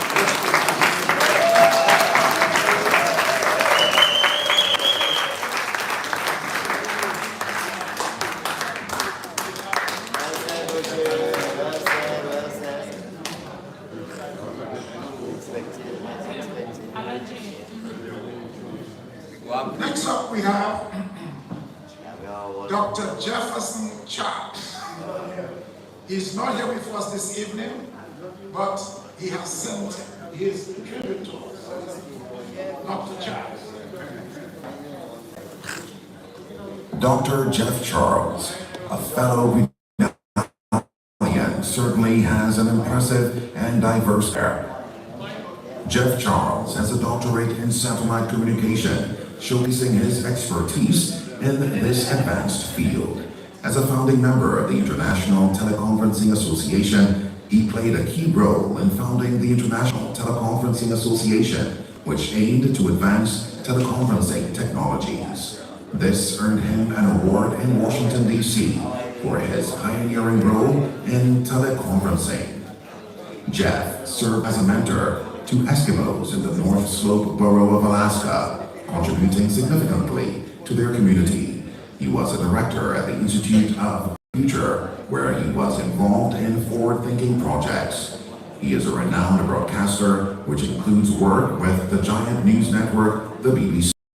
Jeff Charles was a household name when it came to cricket, a master cricket commentator of the late 60s and 70s. Dr. Charles also successfully managed Radio Dominica at one point and was a significant figure in its development. This station is now known as DBS Radio. All these and more add to his diverse broadcasting portfolio. Apart from these extraordinary pursuits, Dr. Charles also dabbled in Calypso and was Calypso King at UWI, highlighting his strong connections to his cultural roots. Dominican-born, Greenal City groomed, Dr. Jeff Charles has a multifaceted career and contributed significantly across various fields, making him a legendary figure we can all be proud of.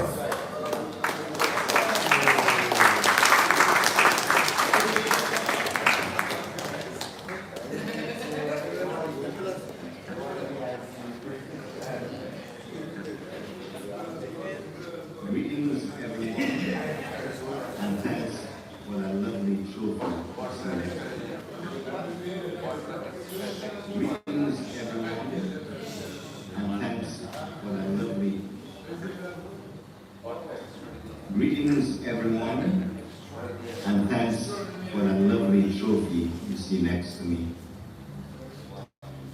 Today, I would like to take a moment to share some cherished memories from a place that holds a special corner in the hearts of myself and my family.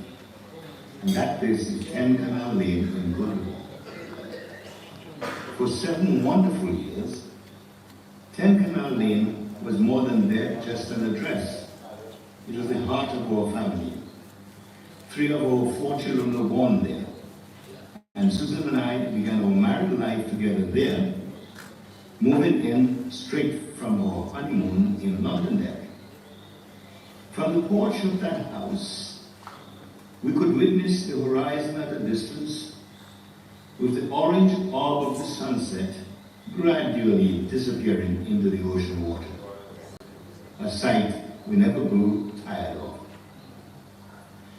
To our right were the homes of 2 policemen who were brothers, and a few houses to their right was a close friend who babysat our children. And now to our left was the house of the curator of the beautiful botanic gardens in Rose. Next to him lived a renowned fixer and repairer of automobiles. And looking out, we could see the house of a well-known pastor of the Reformed Methodist Church in Rose. We were all close-knit neighbors, and our children mingled together and played together, creating bonds that have lasted a lifetime. The top of Canal Lane merged into Greens Lane, where a longtime friend and her family lived. That street later became the home to a future Prime Minister of Dominica. Our neighborhood was rich in history, diversity, housing, professions such as agriculture, teaching, politics, broadcasting, law enforcement, religion, and sports. It was truly a melting pot of talents and aspirations, contributing to the vibrant tapestry that was our community.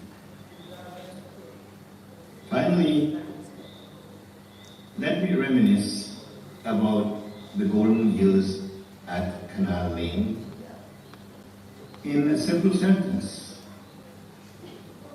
Let me remember the sense of unity and camaraderie that made it such a special place. I thank you for allowing me to share these memories with you, and may we all cherish the places and people that have shaped our lives. That was Dr. Jeff.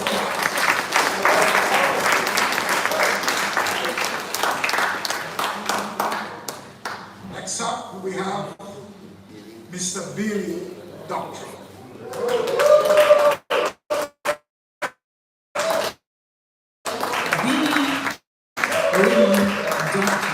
Mr. Doctrove.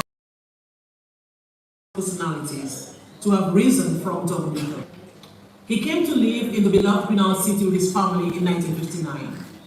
Billy attended the Newtown Primary, Rosenboy School, the Goodwill Junior High School, and the Dominica Grammar School. Mr. Doctrove became a member of the Dominica Football Referees Association in July 1974. The following year, he became a member of the Dominica Cricket Umpire in January. He would make history as Dominica's first FIFA International Football referee in 1995 and the first Dominican to referee a World Cup football match when he refereed the Grenada versus Guyana match in Grenada in 1996.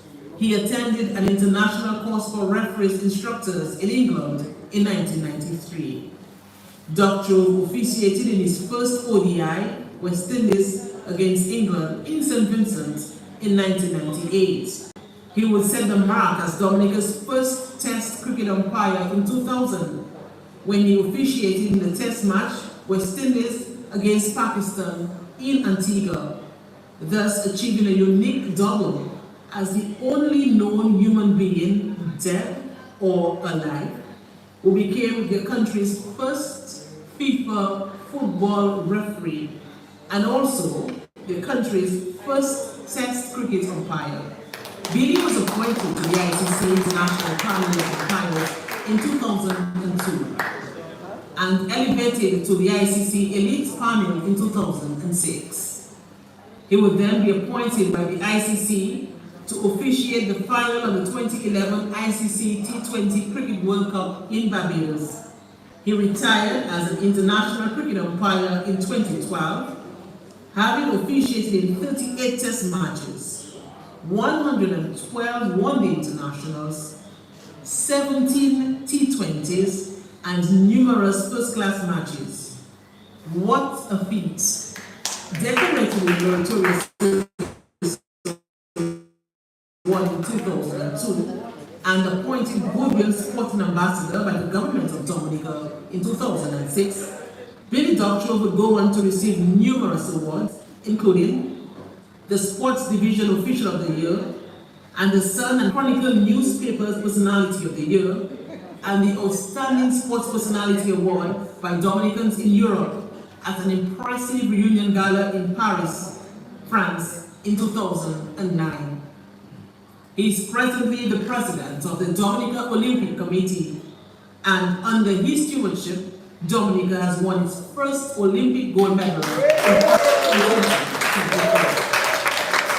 Doctrove House at Henderson School and the Players Pavilion in the Windsor Park Sports Stadium and named in his honor. A tribute to his remarkable accomplishments, a testament of a proud people. Billy Doctrove continues to contribute in a meaningful manner to his family business, Big Edge Financial Express, including offering an annual sports scholarship to a primary school students to attend a secondary school. Billy Raymond Doctrove.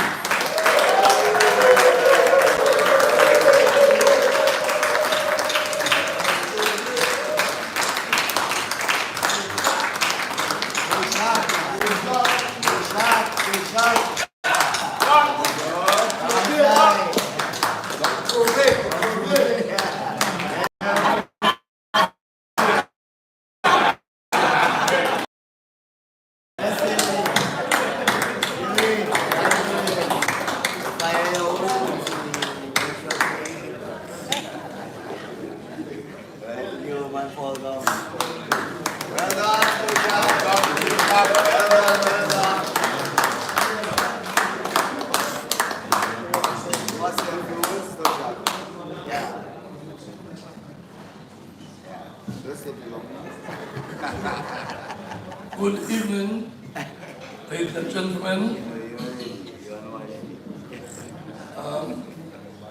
Someone before me said this was a very emotional time for them, and it is also for me as an emotional person.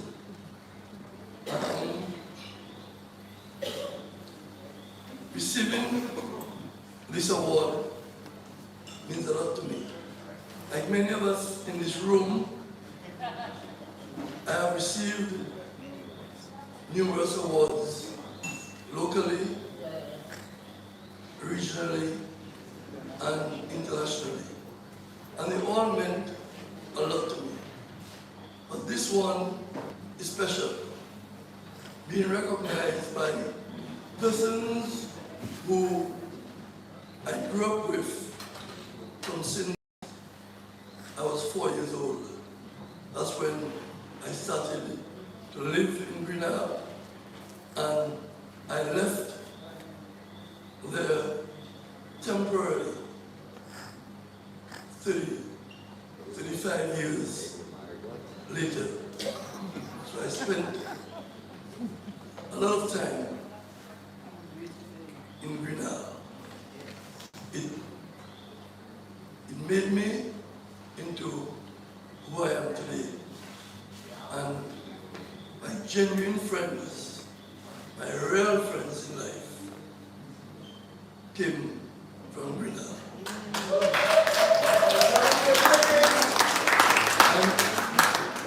And we never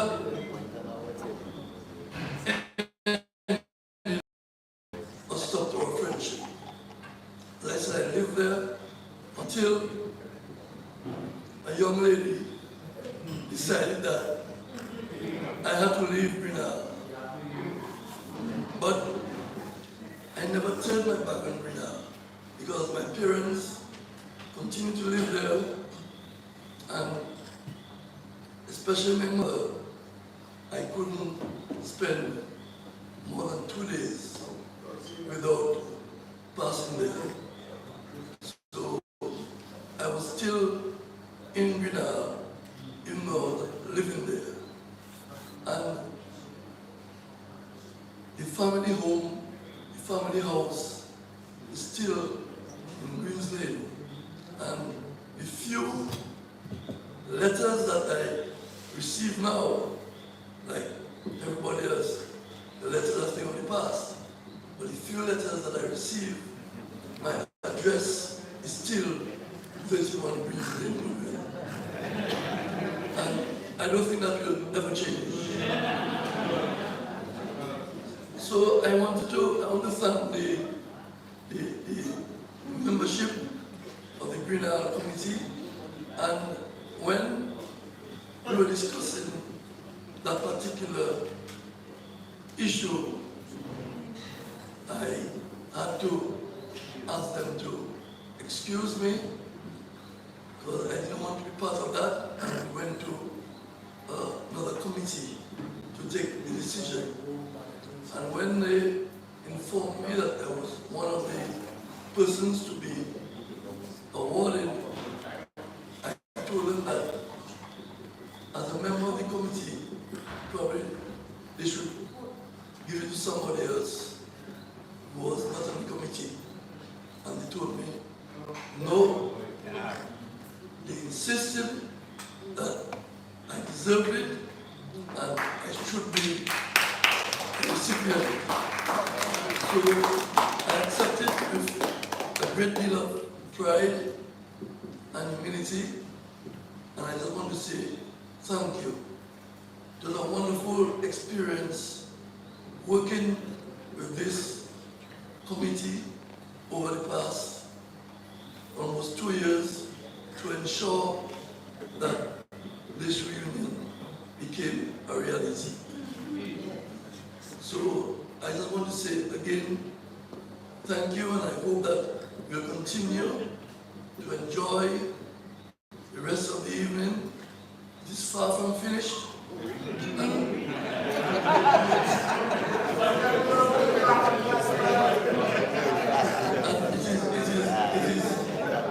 It is behind that have some action. So enjoy it to the maximum, and thanks again.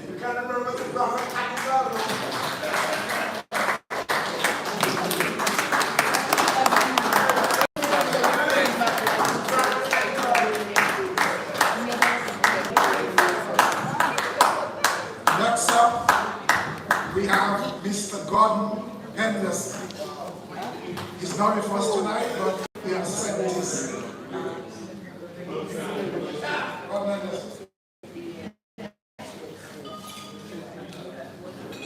Gordon, a name synonymous with innovator, creative, genius, and visionary, would begin his Greenal journey when he moved to Greenal from Portsmouth for easier access to his alma mater, the St. Mary's Academy, the SMA.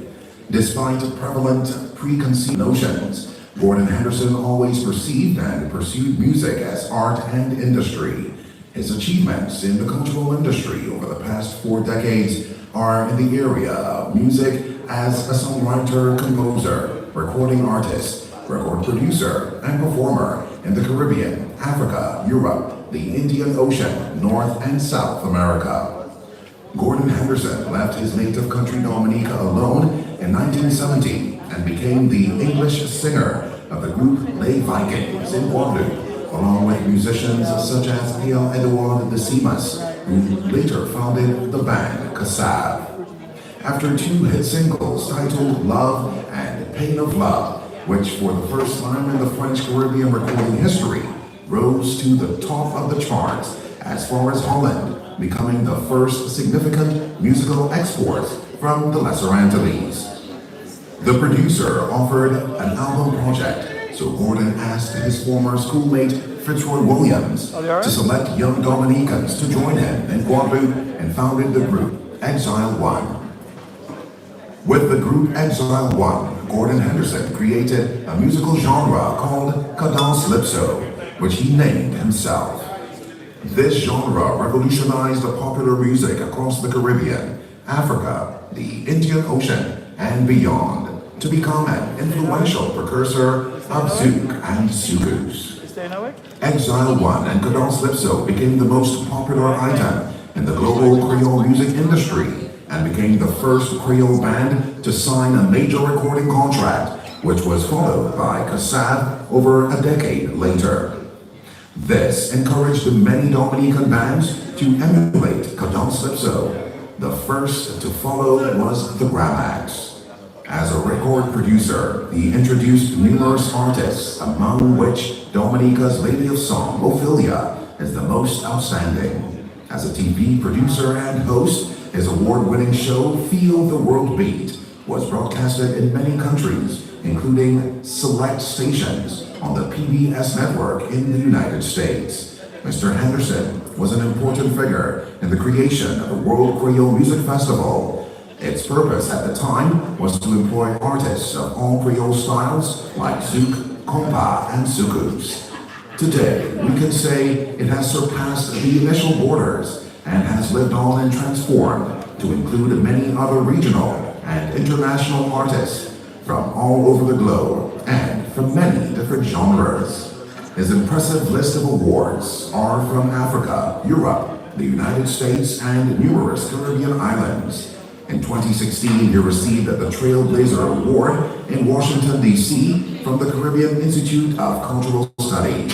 This avant-garde of his time has become a legend. His greatness echoes through the eons of time, beckoning us to take notice.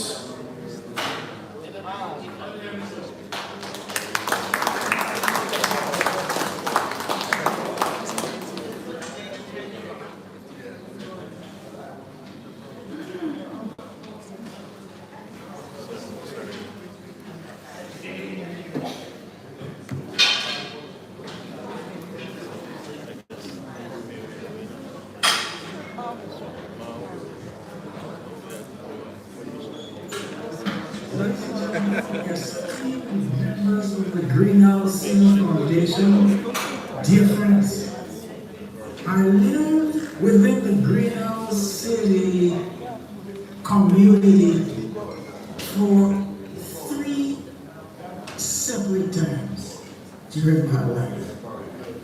I would like to thank the Greenal City Foundation for this wonderful recognition. I would like to thank my family, my friends, my wife for believing in me.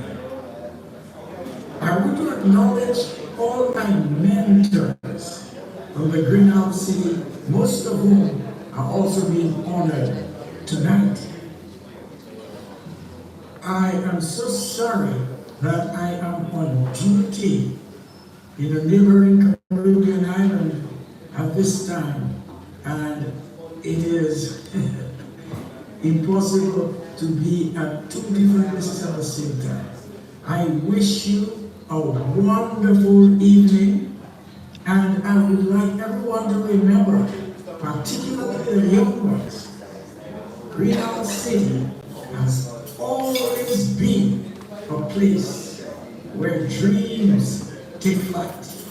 I repeat, Greenhouse City has always been a place where dreams take flight. Once again, thank you. Enjoy.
But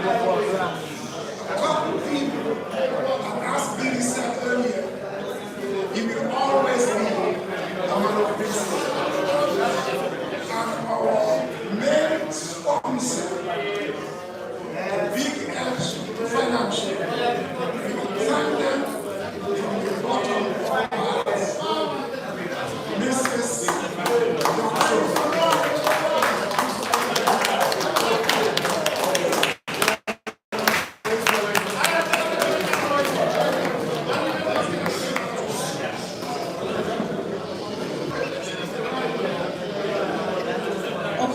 Ladies and gentlemen, before we hand over this award, as chairperson of the committee, I just had to take the mic to give a special thanks to Big Edge Financial Express, not just as a business, but a family who has been at our side throughout the preparation of this grant review.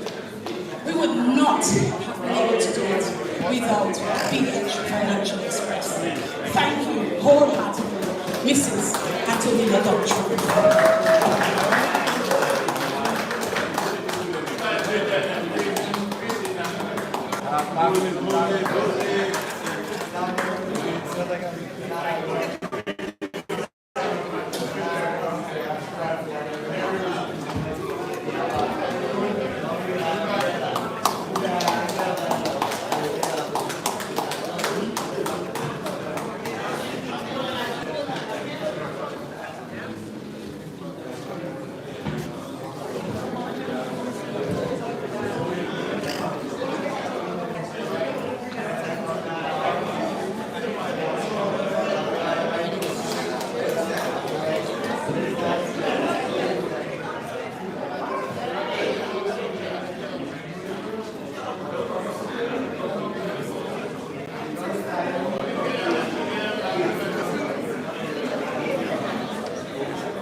Now, to keep the energy high and the celebration going, we have a special performance for you at the most electrifying woman in Bouillon in Dominica.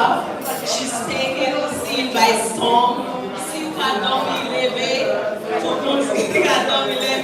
It's time to dance. We're inviting Colin Experience to the evening. So Colin,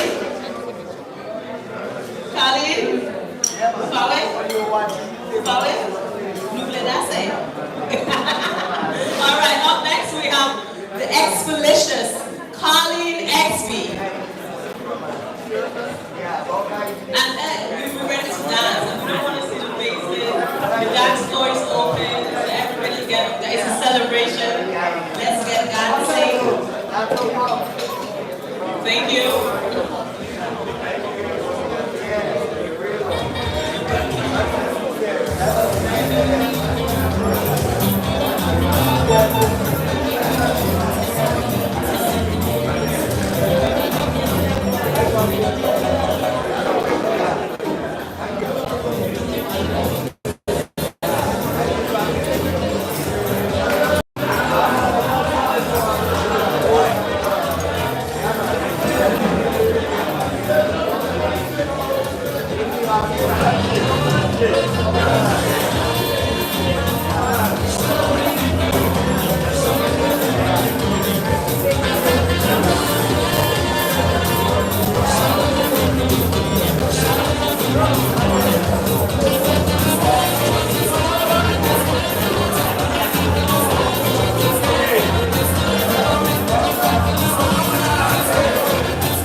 What's your business?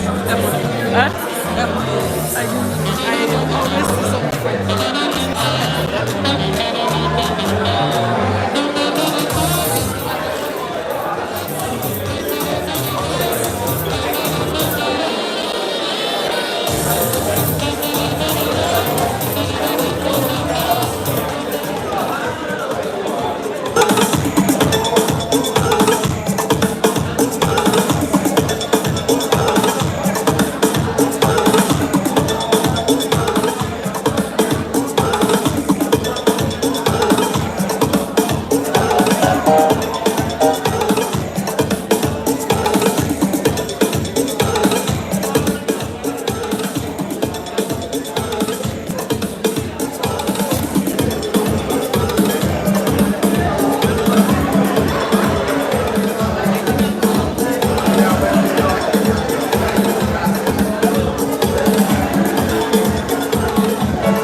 I just want to say thank you for having me here tonight.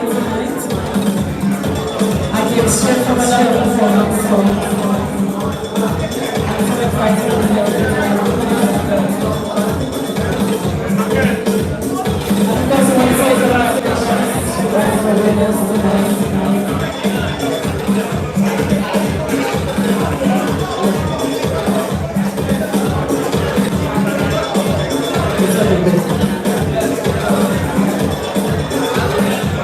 So we are happy to be your entertainment too. And if you feel like you want to get up and dance, feel free. Yes? There we go.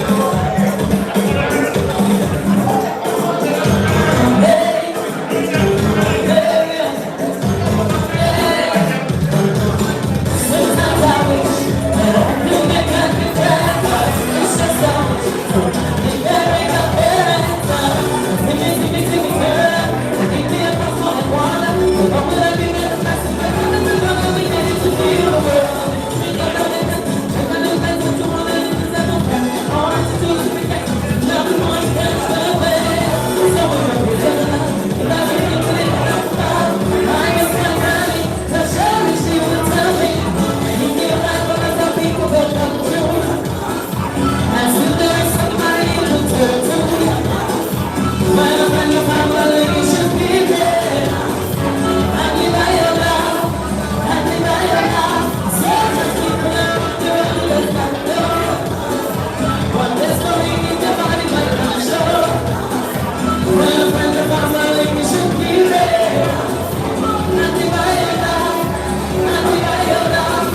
Honey, honey, honey, honey, honey, honey, honey, honey, honey, honey, buy your, buy your, buy your, buy your, buy your, buy your, buy your, buy your, buy your, buy your. La la la la la la.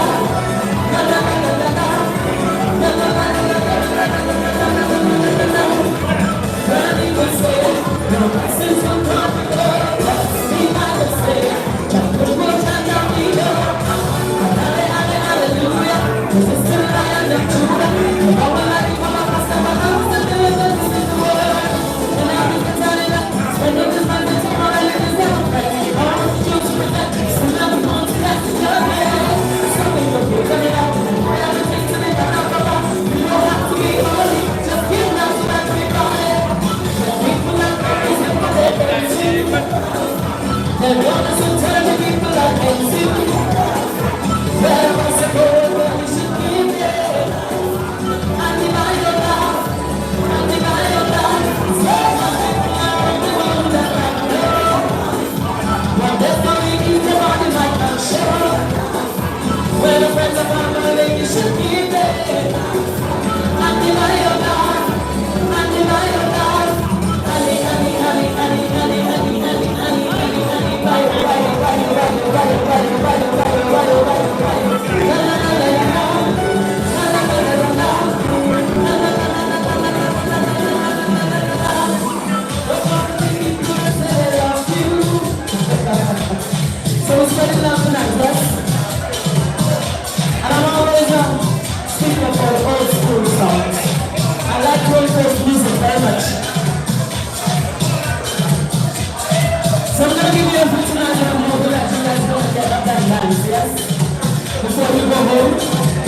shake a leg. Just a little bit. Hey. A little spot will never hurt nobody. It's carnival time.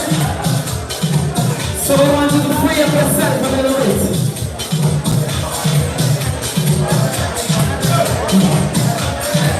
Here we go.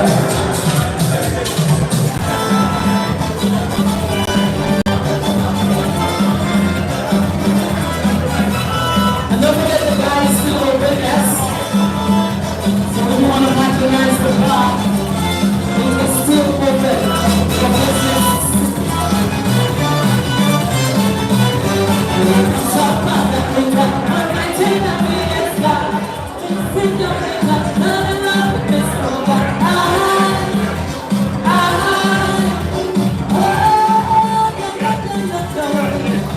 So I take that to her, it's up to God. Bring that to me that, and she love me like that. I'm only a girl that Margarita, Margarita.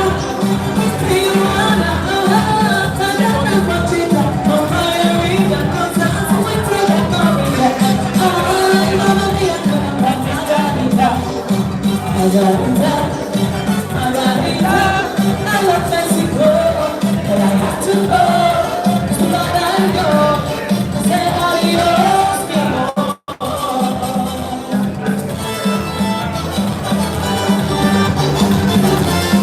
Ay, caramba!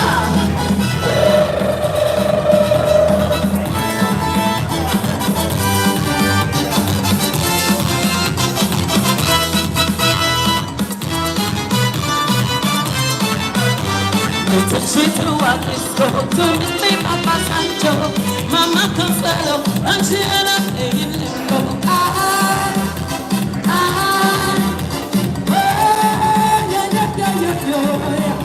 So I took her to La Vela, drink up tequila, and she ended up in my casa.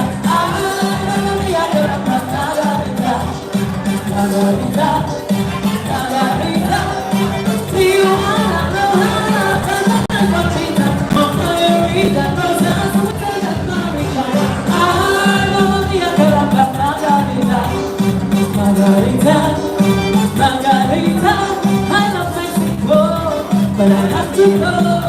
It's too bad I know. Say adios, mi amor.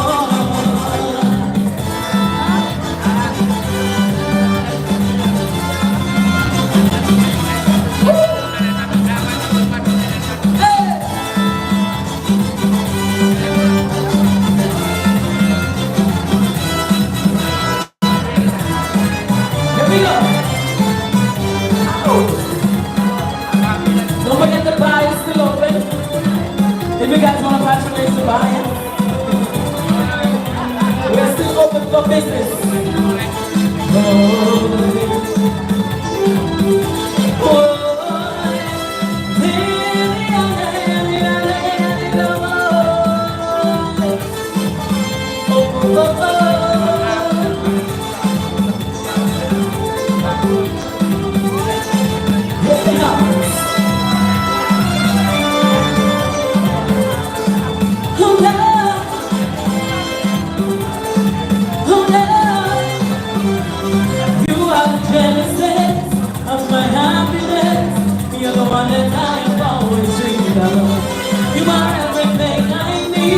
Everything I want, how can I exist without your sweet love? When I see you in the sorry me, I am captured by your innovative beauty. If it wasn't for your love, I'd never be. I would have married you and take you to the country. Malady, malady, oh my sweet, to love me. Sexy malady. Sexy margin, all night. You like it, hear the sweet music playing. I want to hold you, I want to rock you, I want to jump tonight. Whoa.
Just imagine, all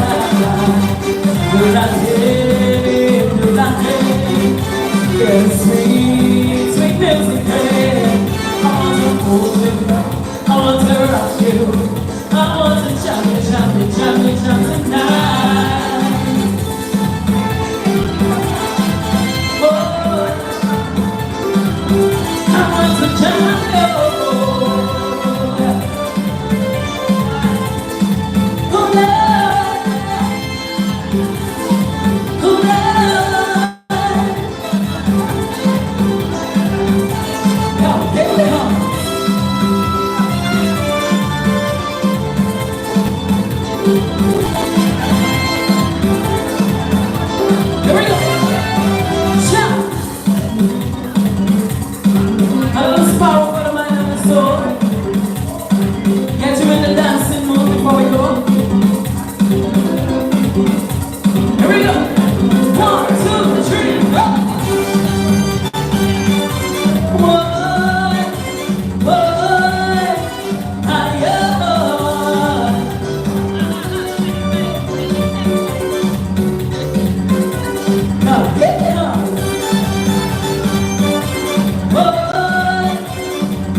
She was like, while I was grounded, she high and fly. I told her still about within the town. She touched it out, and don't give up. Don't do that, don't do that, don't do that. I said, don't do that. No bye-bye for me, no bye-bye. No bye-bye for me, no bye-bye. That's the way you find that way, jamming down the don't do that, don't do that, don't do that. I said don't do that. No bye-bye on me, no bye-bye. No bye-bye on me, no bye-bye. You look so crazy, really sexy. Come on, look so healthy, jamming on me purposely. Darling, don't do that to me.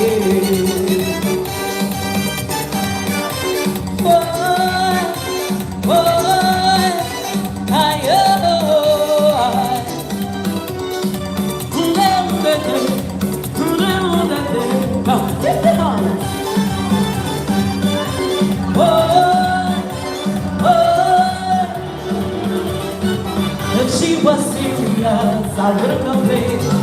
But it's mischievous, all that she read to make my baby go in my mind. Yeah. All the more I want to say is the more she wants. Don't do that, don't do that, don't do that.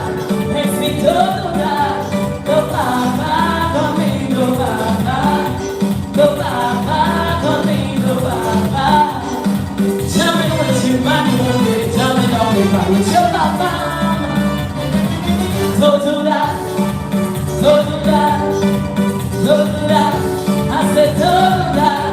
No bye-bye, don't me, no bye-bye. No bye-bye, don't me, no bye-bye. You're so crazy, really, really, really sexy. So happy, jumping on me purposely.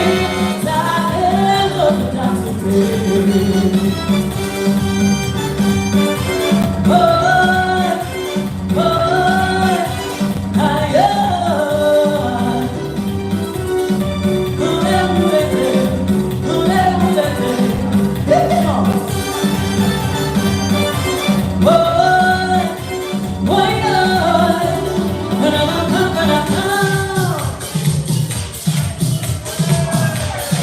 We're giving the old school going, yes? Can we do some old school for you? Are you loving the music so far? All right, here we go.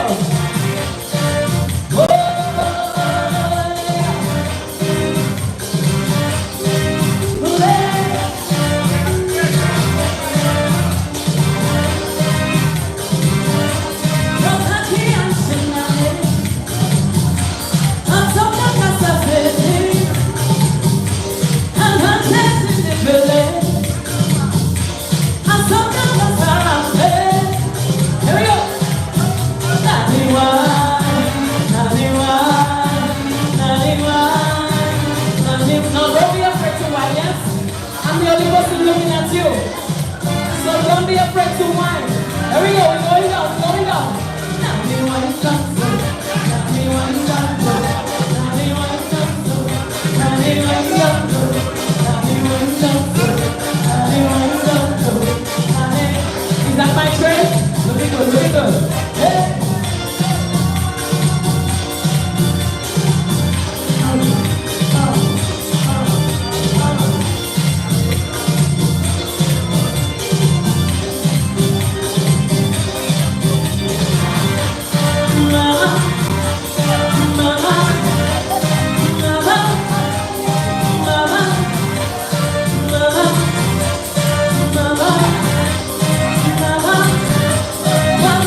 She was winding, exposing her terror.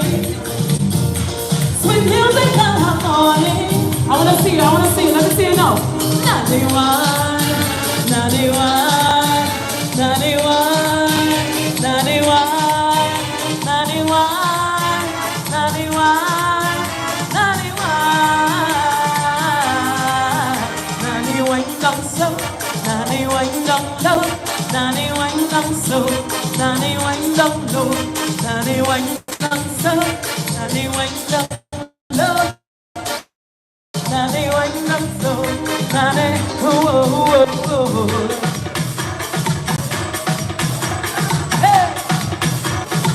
Better jump.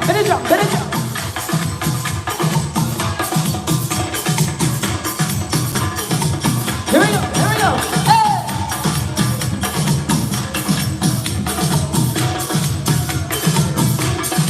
Nice and easy.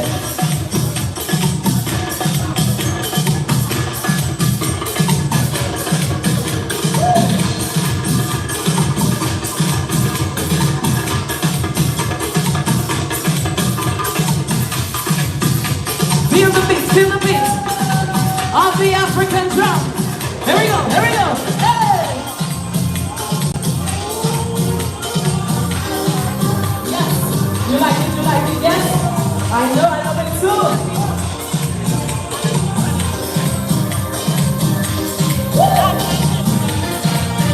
Hey!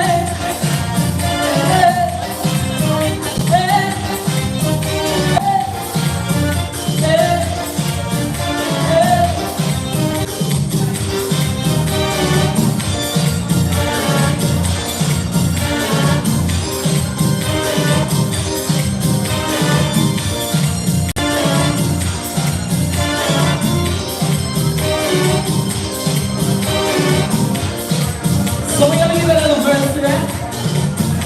I'm gonna hand over once again to my beautiful sister. Take it up. Are we gonna have a toast, yes? Yes.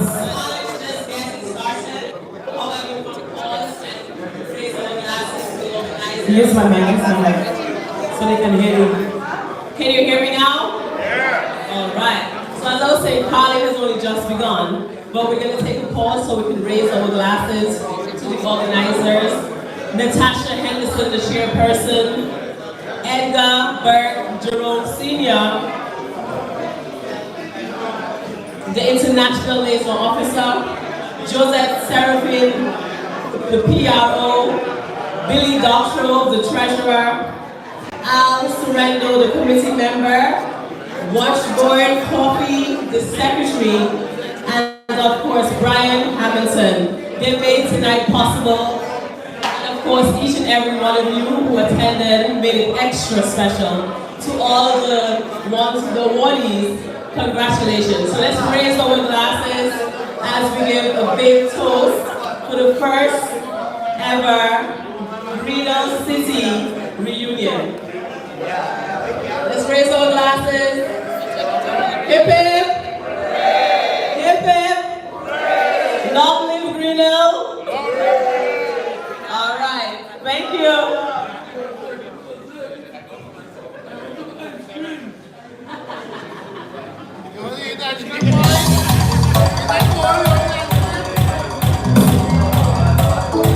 I agree it's hot, so you need something to pull it up, yes? All right. Well, I see we started a while ago, and I want to join in. And we're gonna do this the Greenal style, yes? So we're gonna do a little conga line, yes? I want you to make a train for me. Who's making my train? I need somebody to lead my train. There you go. Yes. So wherever he goes, you follow. In the train is starting right here. Nobody wants to follow you, man. Join in. Right. Once the train passing through, just join in. There we go. Don't be shy, nobody watching you from me. But you have to move them so they can follow you. Yes,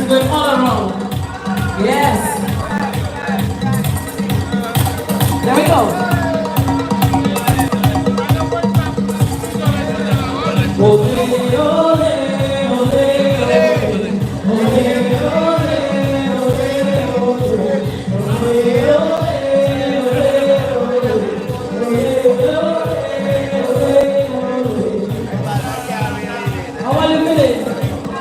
Feeling? Yes. As the train passes, join in, join in. Yes, here we go.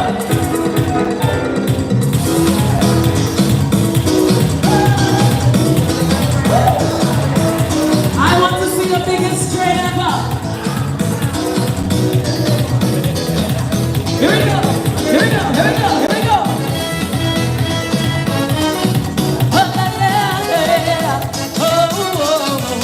Yeah, yeah, yeah, yeah, yeah, yeah. Keep the train going. Once it comes your way, join in. Me mind on fire, me soul on fire, feeling hot, hot, hot.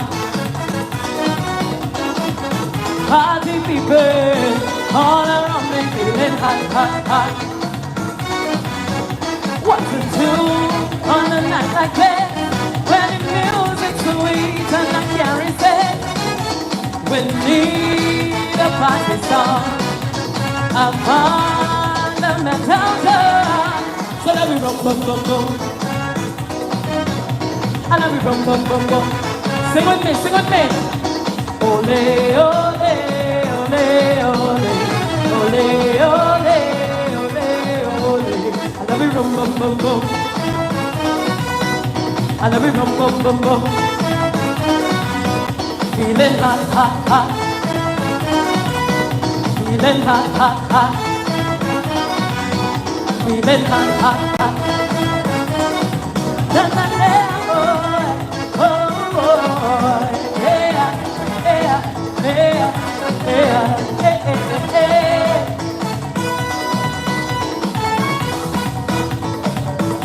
Looking good, looking good. Keep the train going, keep it going. See people rocking, see people moving, feeling hot, hot, hot. Party people all around me, feeling hot, hot, hot. I say what to do on a night like that, when the music's sweet and I can't resist.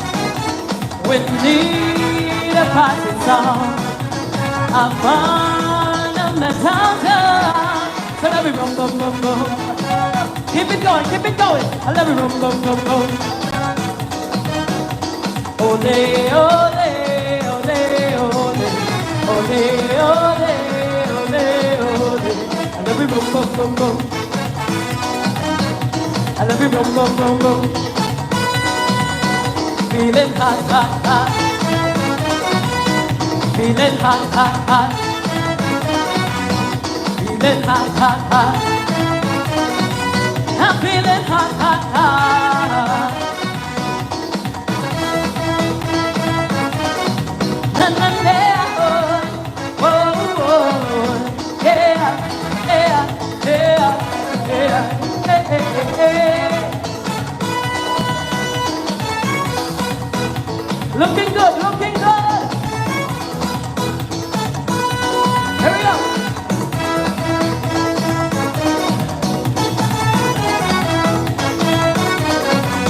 Hey, yeah, yeah, yeah, yeah, yeah. Now I have a question for you.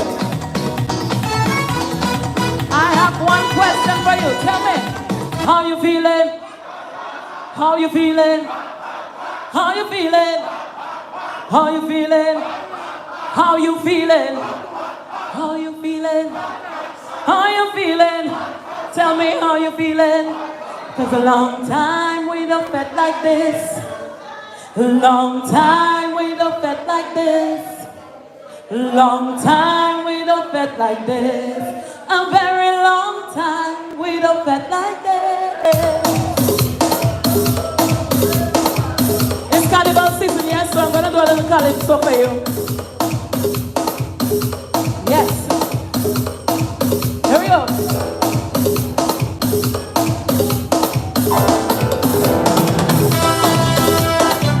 chorus again.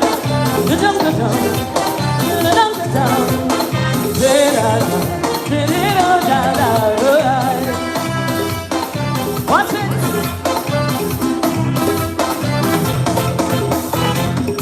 I don't tell governments already. Politicians just tell the crime. Too many hooligans in my sweet country. Too many guns in the wrong hand. The roads are stopped to them. Oh, the great condemn.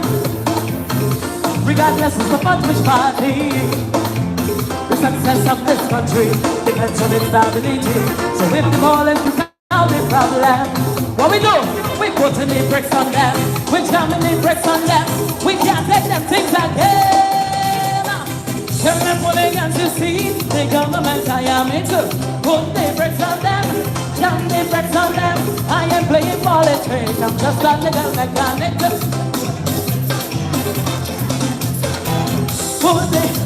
But I want to see how you put in the brakes, you know. If we ain't good with them, if they ain't good with show them, if they ain't good with show them, the country has too much problems. Put the brakes on them, jam the brakes on them, show them no mercy. We're doing it for the country. Oh,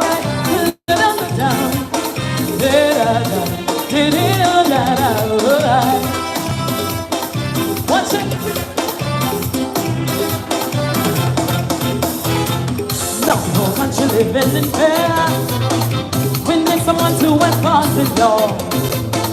Cause anyone rather on somebody's knee seems to be enough to cause a stampede.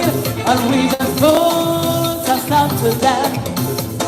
Put the brakes on them. The government should be wise to know. We do whatever it takes anytime we come to vote. So if the police can solve the problem, what we do? We put in the brakes on them. We jam in the brakes on them. We can't take them things again. I am ready for the take. The government I am into. Put the brakes on them. Jam the brakes on them. I am paid for the trade. I'm just a little mechanic. Put the brakes on them. Jam the brakes on them. Put the brakes on them. Jam the brakes on them. If they ain't between fix them, if they ain't good with children, if they ain't good with solve them, country have too much problem. Put the brakes on them, jam the brakes on them, show them no mercy. That's it, that's it.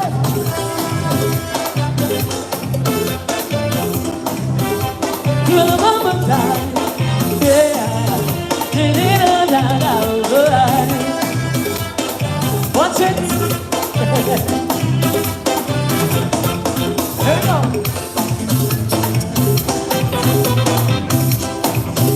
All looking good, all looking good. We need a tight economic system, cause crime is a manageable problem. So we just put a stop to that. Put the brakes on them. Regardless who support which party. Success of this country depends on its stability. So if the police can solve the problem, one more time, we put in the brakes on them. We jam in the brakes on them. Election around the bed. Tell them hooligans to see the government I am into. Put the brakes on them. Jam the brakes on them. I am paying for the streets. I'm just a little mechanic. Put the brakes on them. Jam the brakes on them. Put the brakes on them. Jam the brakes on them. If we ain't good with this land, if they ain't good with children, if they ain't good with solve them, the country has too much problem. Put the brakes on them, jam the brakes on them, show them no mercy, and doing it for the country.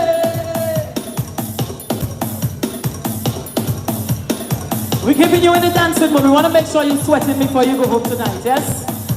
I know you've been sitting down for a long time. So I'm happy that I can put you on your feet. Here we go. Yes, back up the jackets if you're feeling hot. Oh, oh, oh, oh, oh. Let me see your Dominican Sulibo.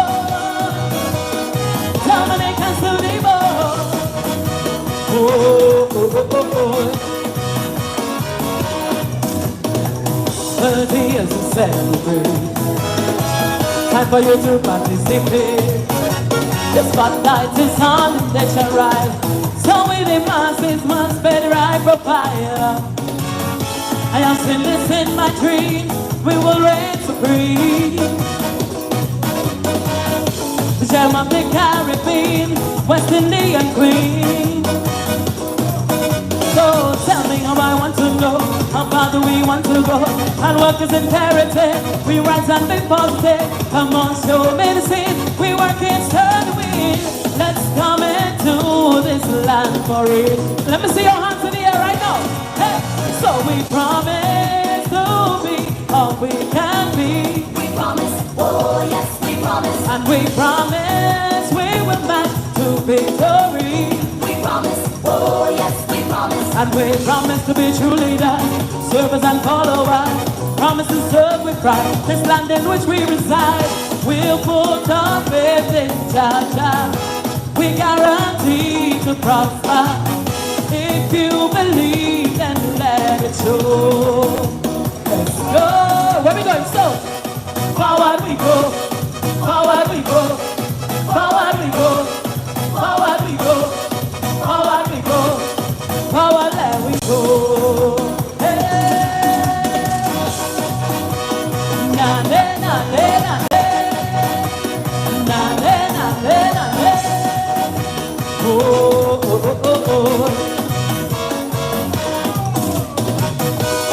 Let me see your Dominicans to the bone. Dominicans to the bone.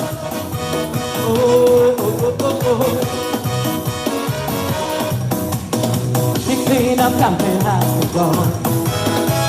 Mentally we really run. The success to be black from every school. We'll be both in Dominica to the coast. From the boys, one little girl, unity on board. On the side is on the coast, a sign to be known. Man, this is the rising star, runs our country together. Red and blue in harmony, that's it to one symphony. We formula to progress, we don't let us sound contest. Let's prove the way, simply the best. The best, so we promise to be all we can be. We promise, oh yes, we promise. And we promise we will not to victory. We promise, oh yes, we promise. And we promise to be true leaders, service and followers. Promise to serve with pride, this land in which we reside. We'll put our faith in Jah. We guarantee to prosper. If you believe, then let it show. Okay, come to me, come to me, come to me. Hey. Forward we go, forward we go, forward we go, forward we go, forward we go, forward let we go. Hey. Na na na na na na na na na. Oh.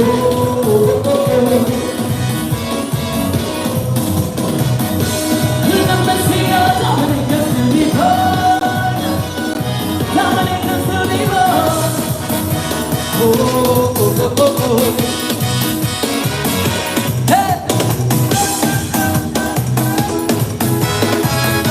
Everybody feeling all right? Are you having a good time? Are you ready to go home? All right. Well, we're here with you. We're here with you.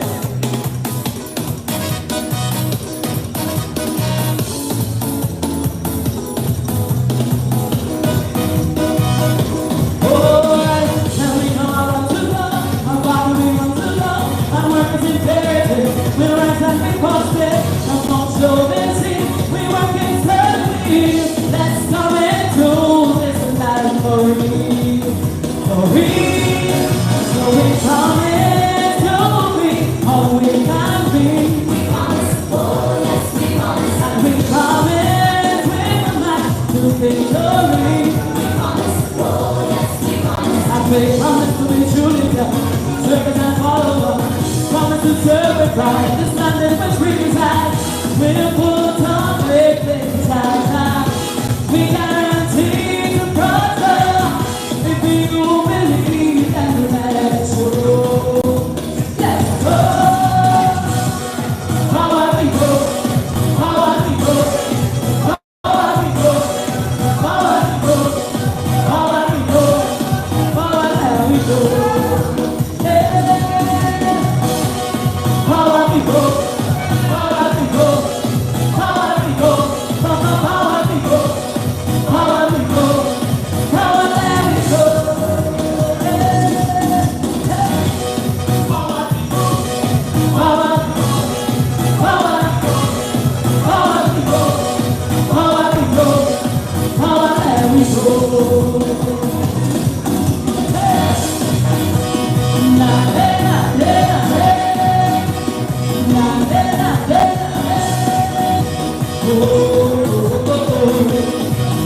So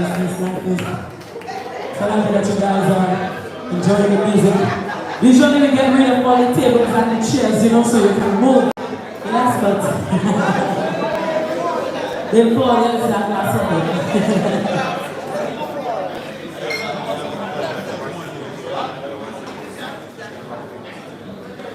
So I gotta make it cool down a little bit, yes? So we're gonna give you this next one. I know a lot of people love this one and they always like me to sing it. So I hope you brought your singing voices tonight so that you can sing with me. Yeah? Yes. So we're gonna give you one more before we leave it tonight. We hope you had a good time with us. But it's late. Here we go.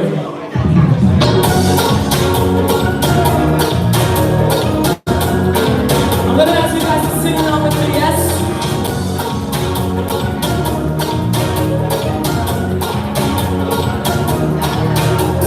You heard about the baby boy who came to earth to bring us joy, and I just want to sing the song to you.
you guys so much for having me tonight. It was my pleasure being your entertainment.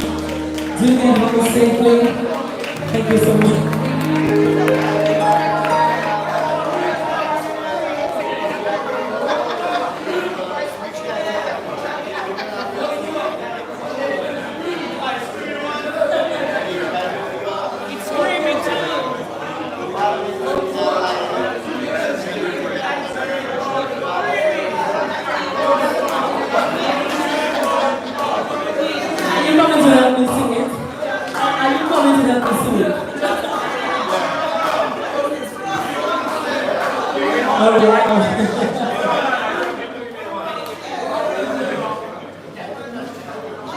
Well, the awardee requested ice cream. Are you sure I can sing that?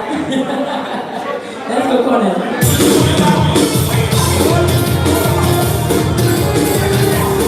Well, it's kind of about time, yes?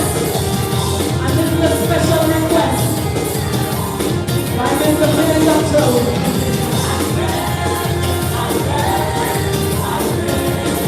He said he wants to be an ice cream, it's an ice cream. If I was an ice cream, I would be your favorite flavor. If I was an ice cream, I would be your favorite flavor. Now what is it that I identify as anything? So I identify it as an ice cream. What's flavor? Tripping, don't know how what's flavor. Tripping in your mouth on my ice cream. It's so very, very sweet. And I'm the only ice cream you will want to eat. I am a ice cream. Yes, my ice cream. Oh, I wanna be your ice cream. Your ice cream. Your ice cream. Oh, yes, your ice cream. I wanna be your ice cream. Yes, your ice cream. Lick your ice cream. Lick your ice cream. Lick your ice cream, baby. Lick your ice cream, baby.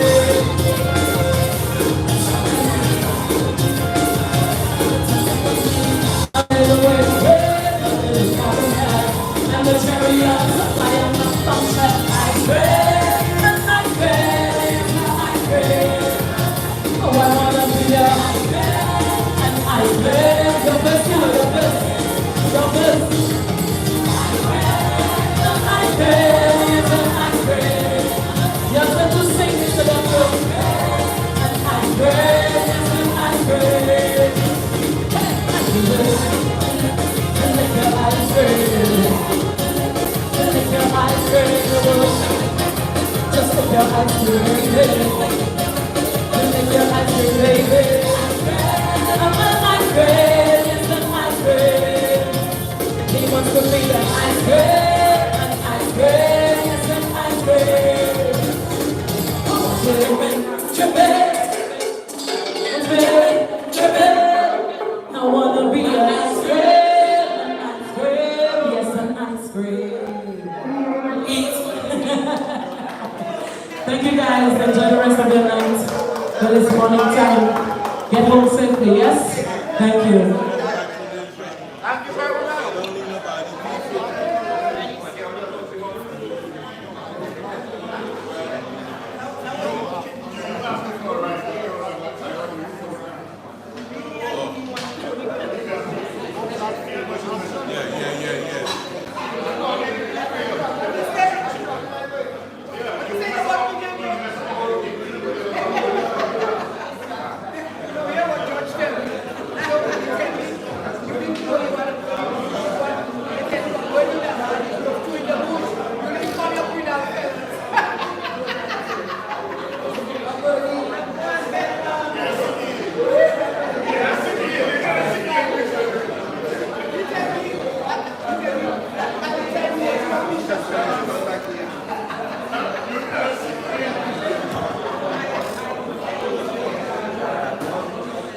And a special good evening, good morning actually. It's 1:06 a.m.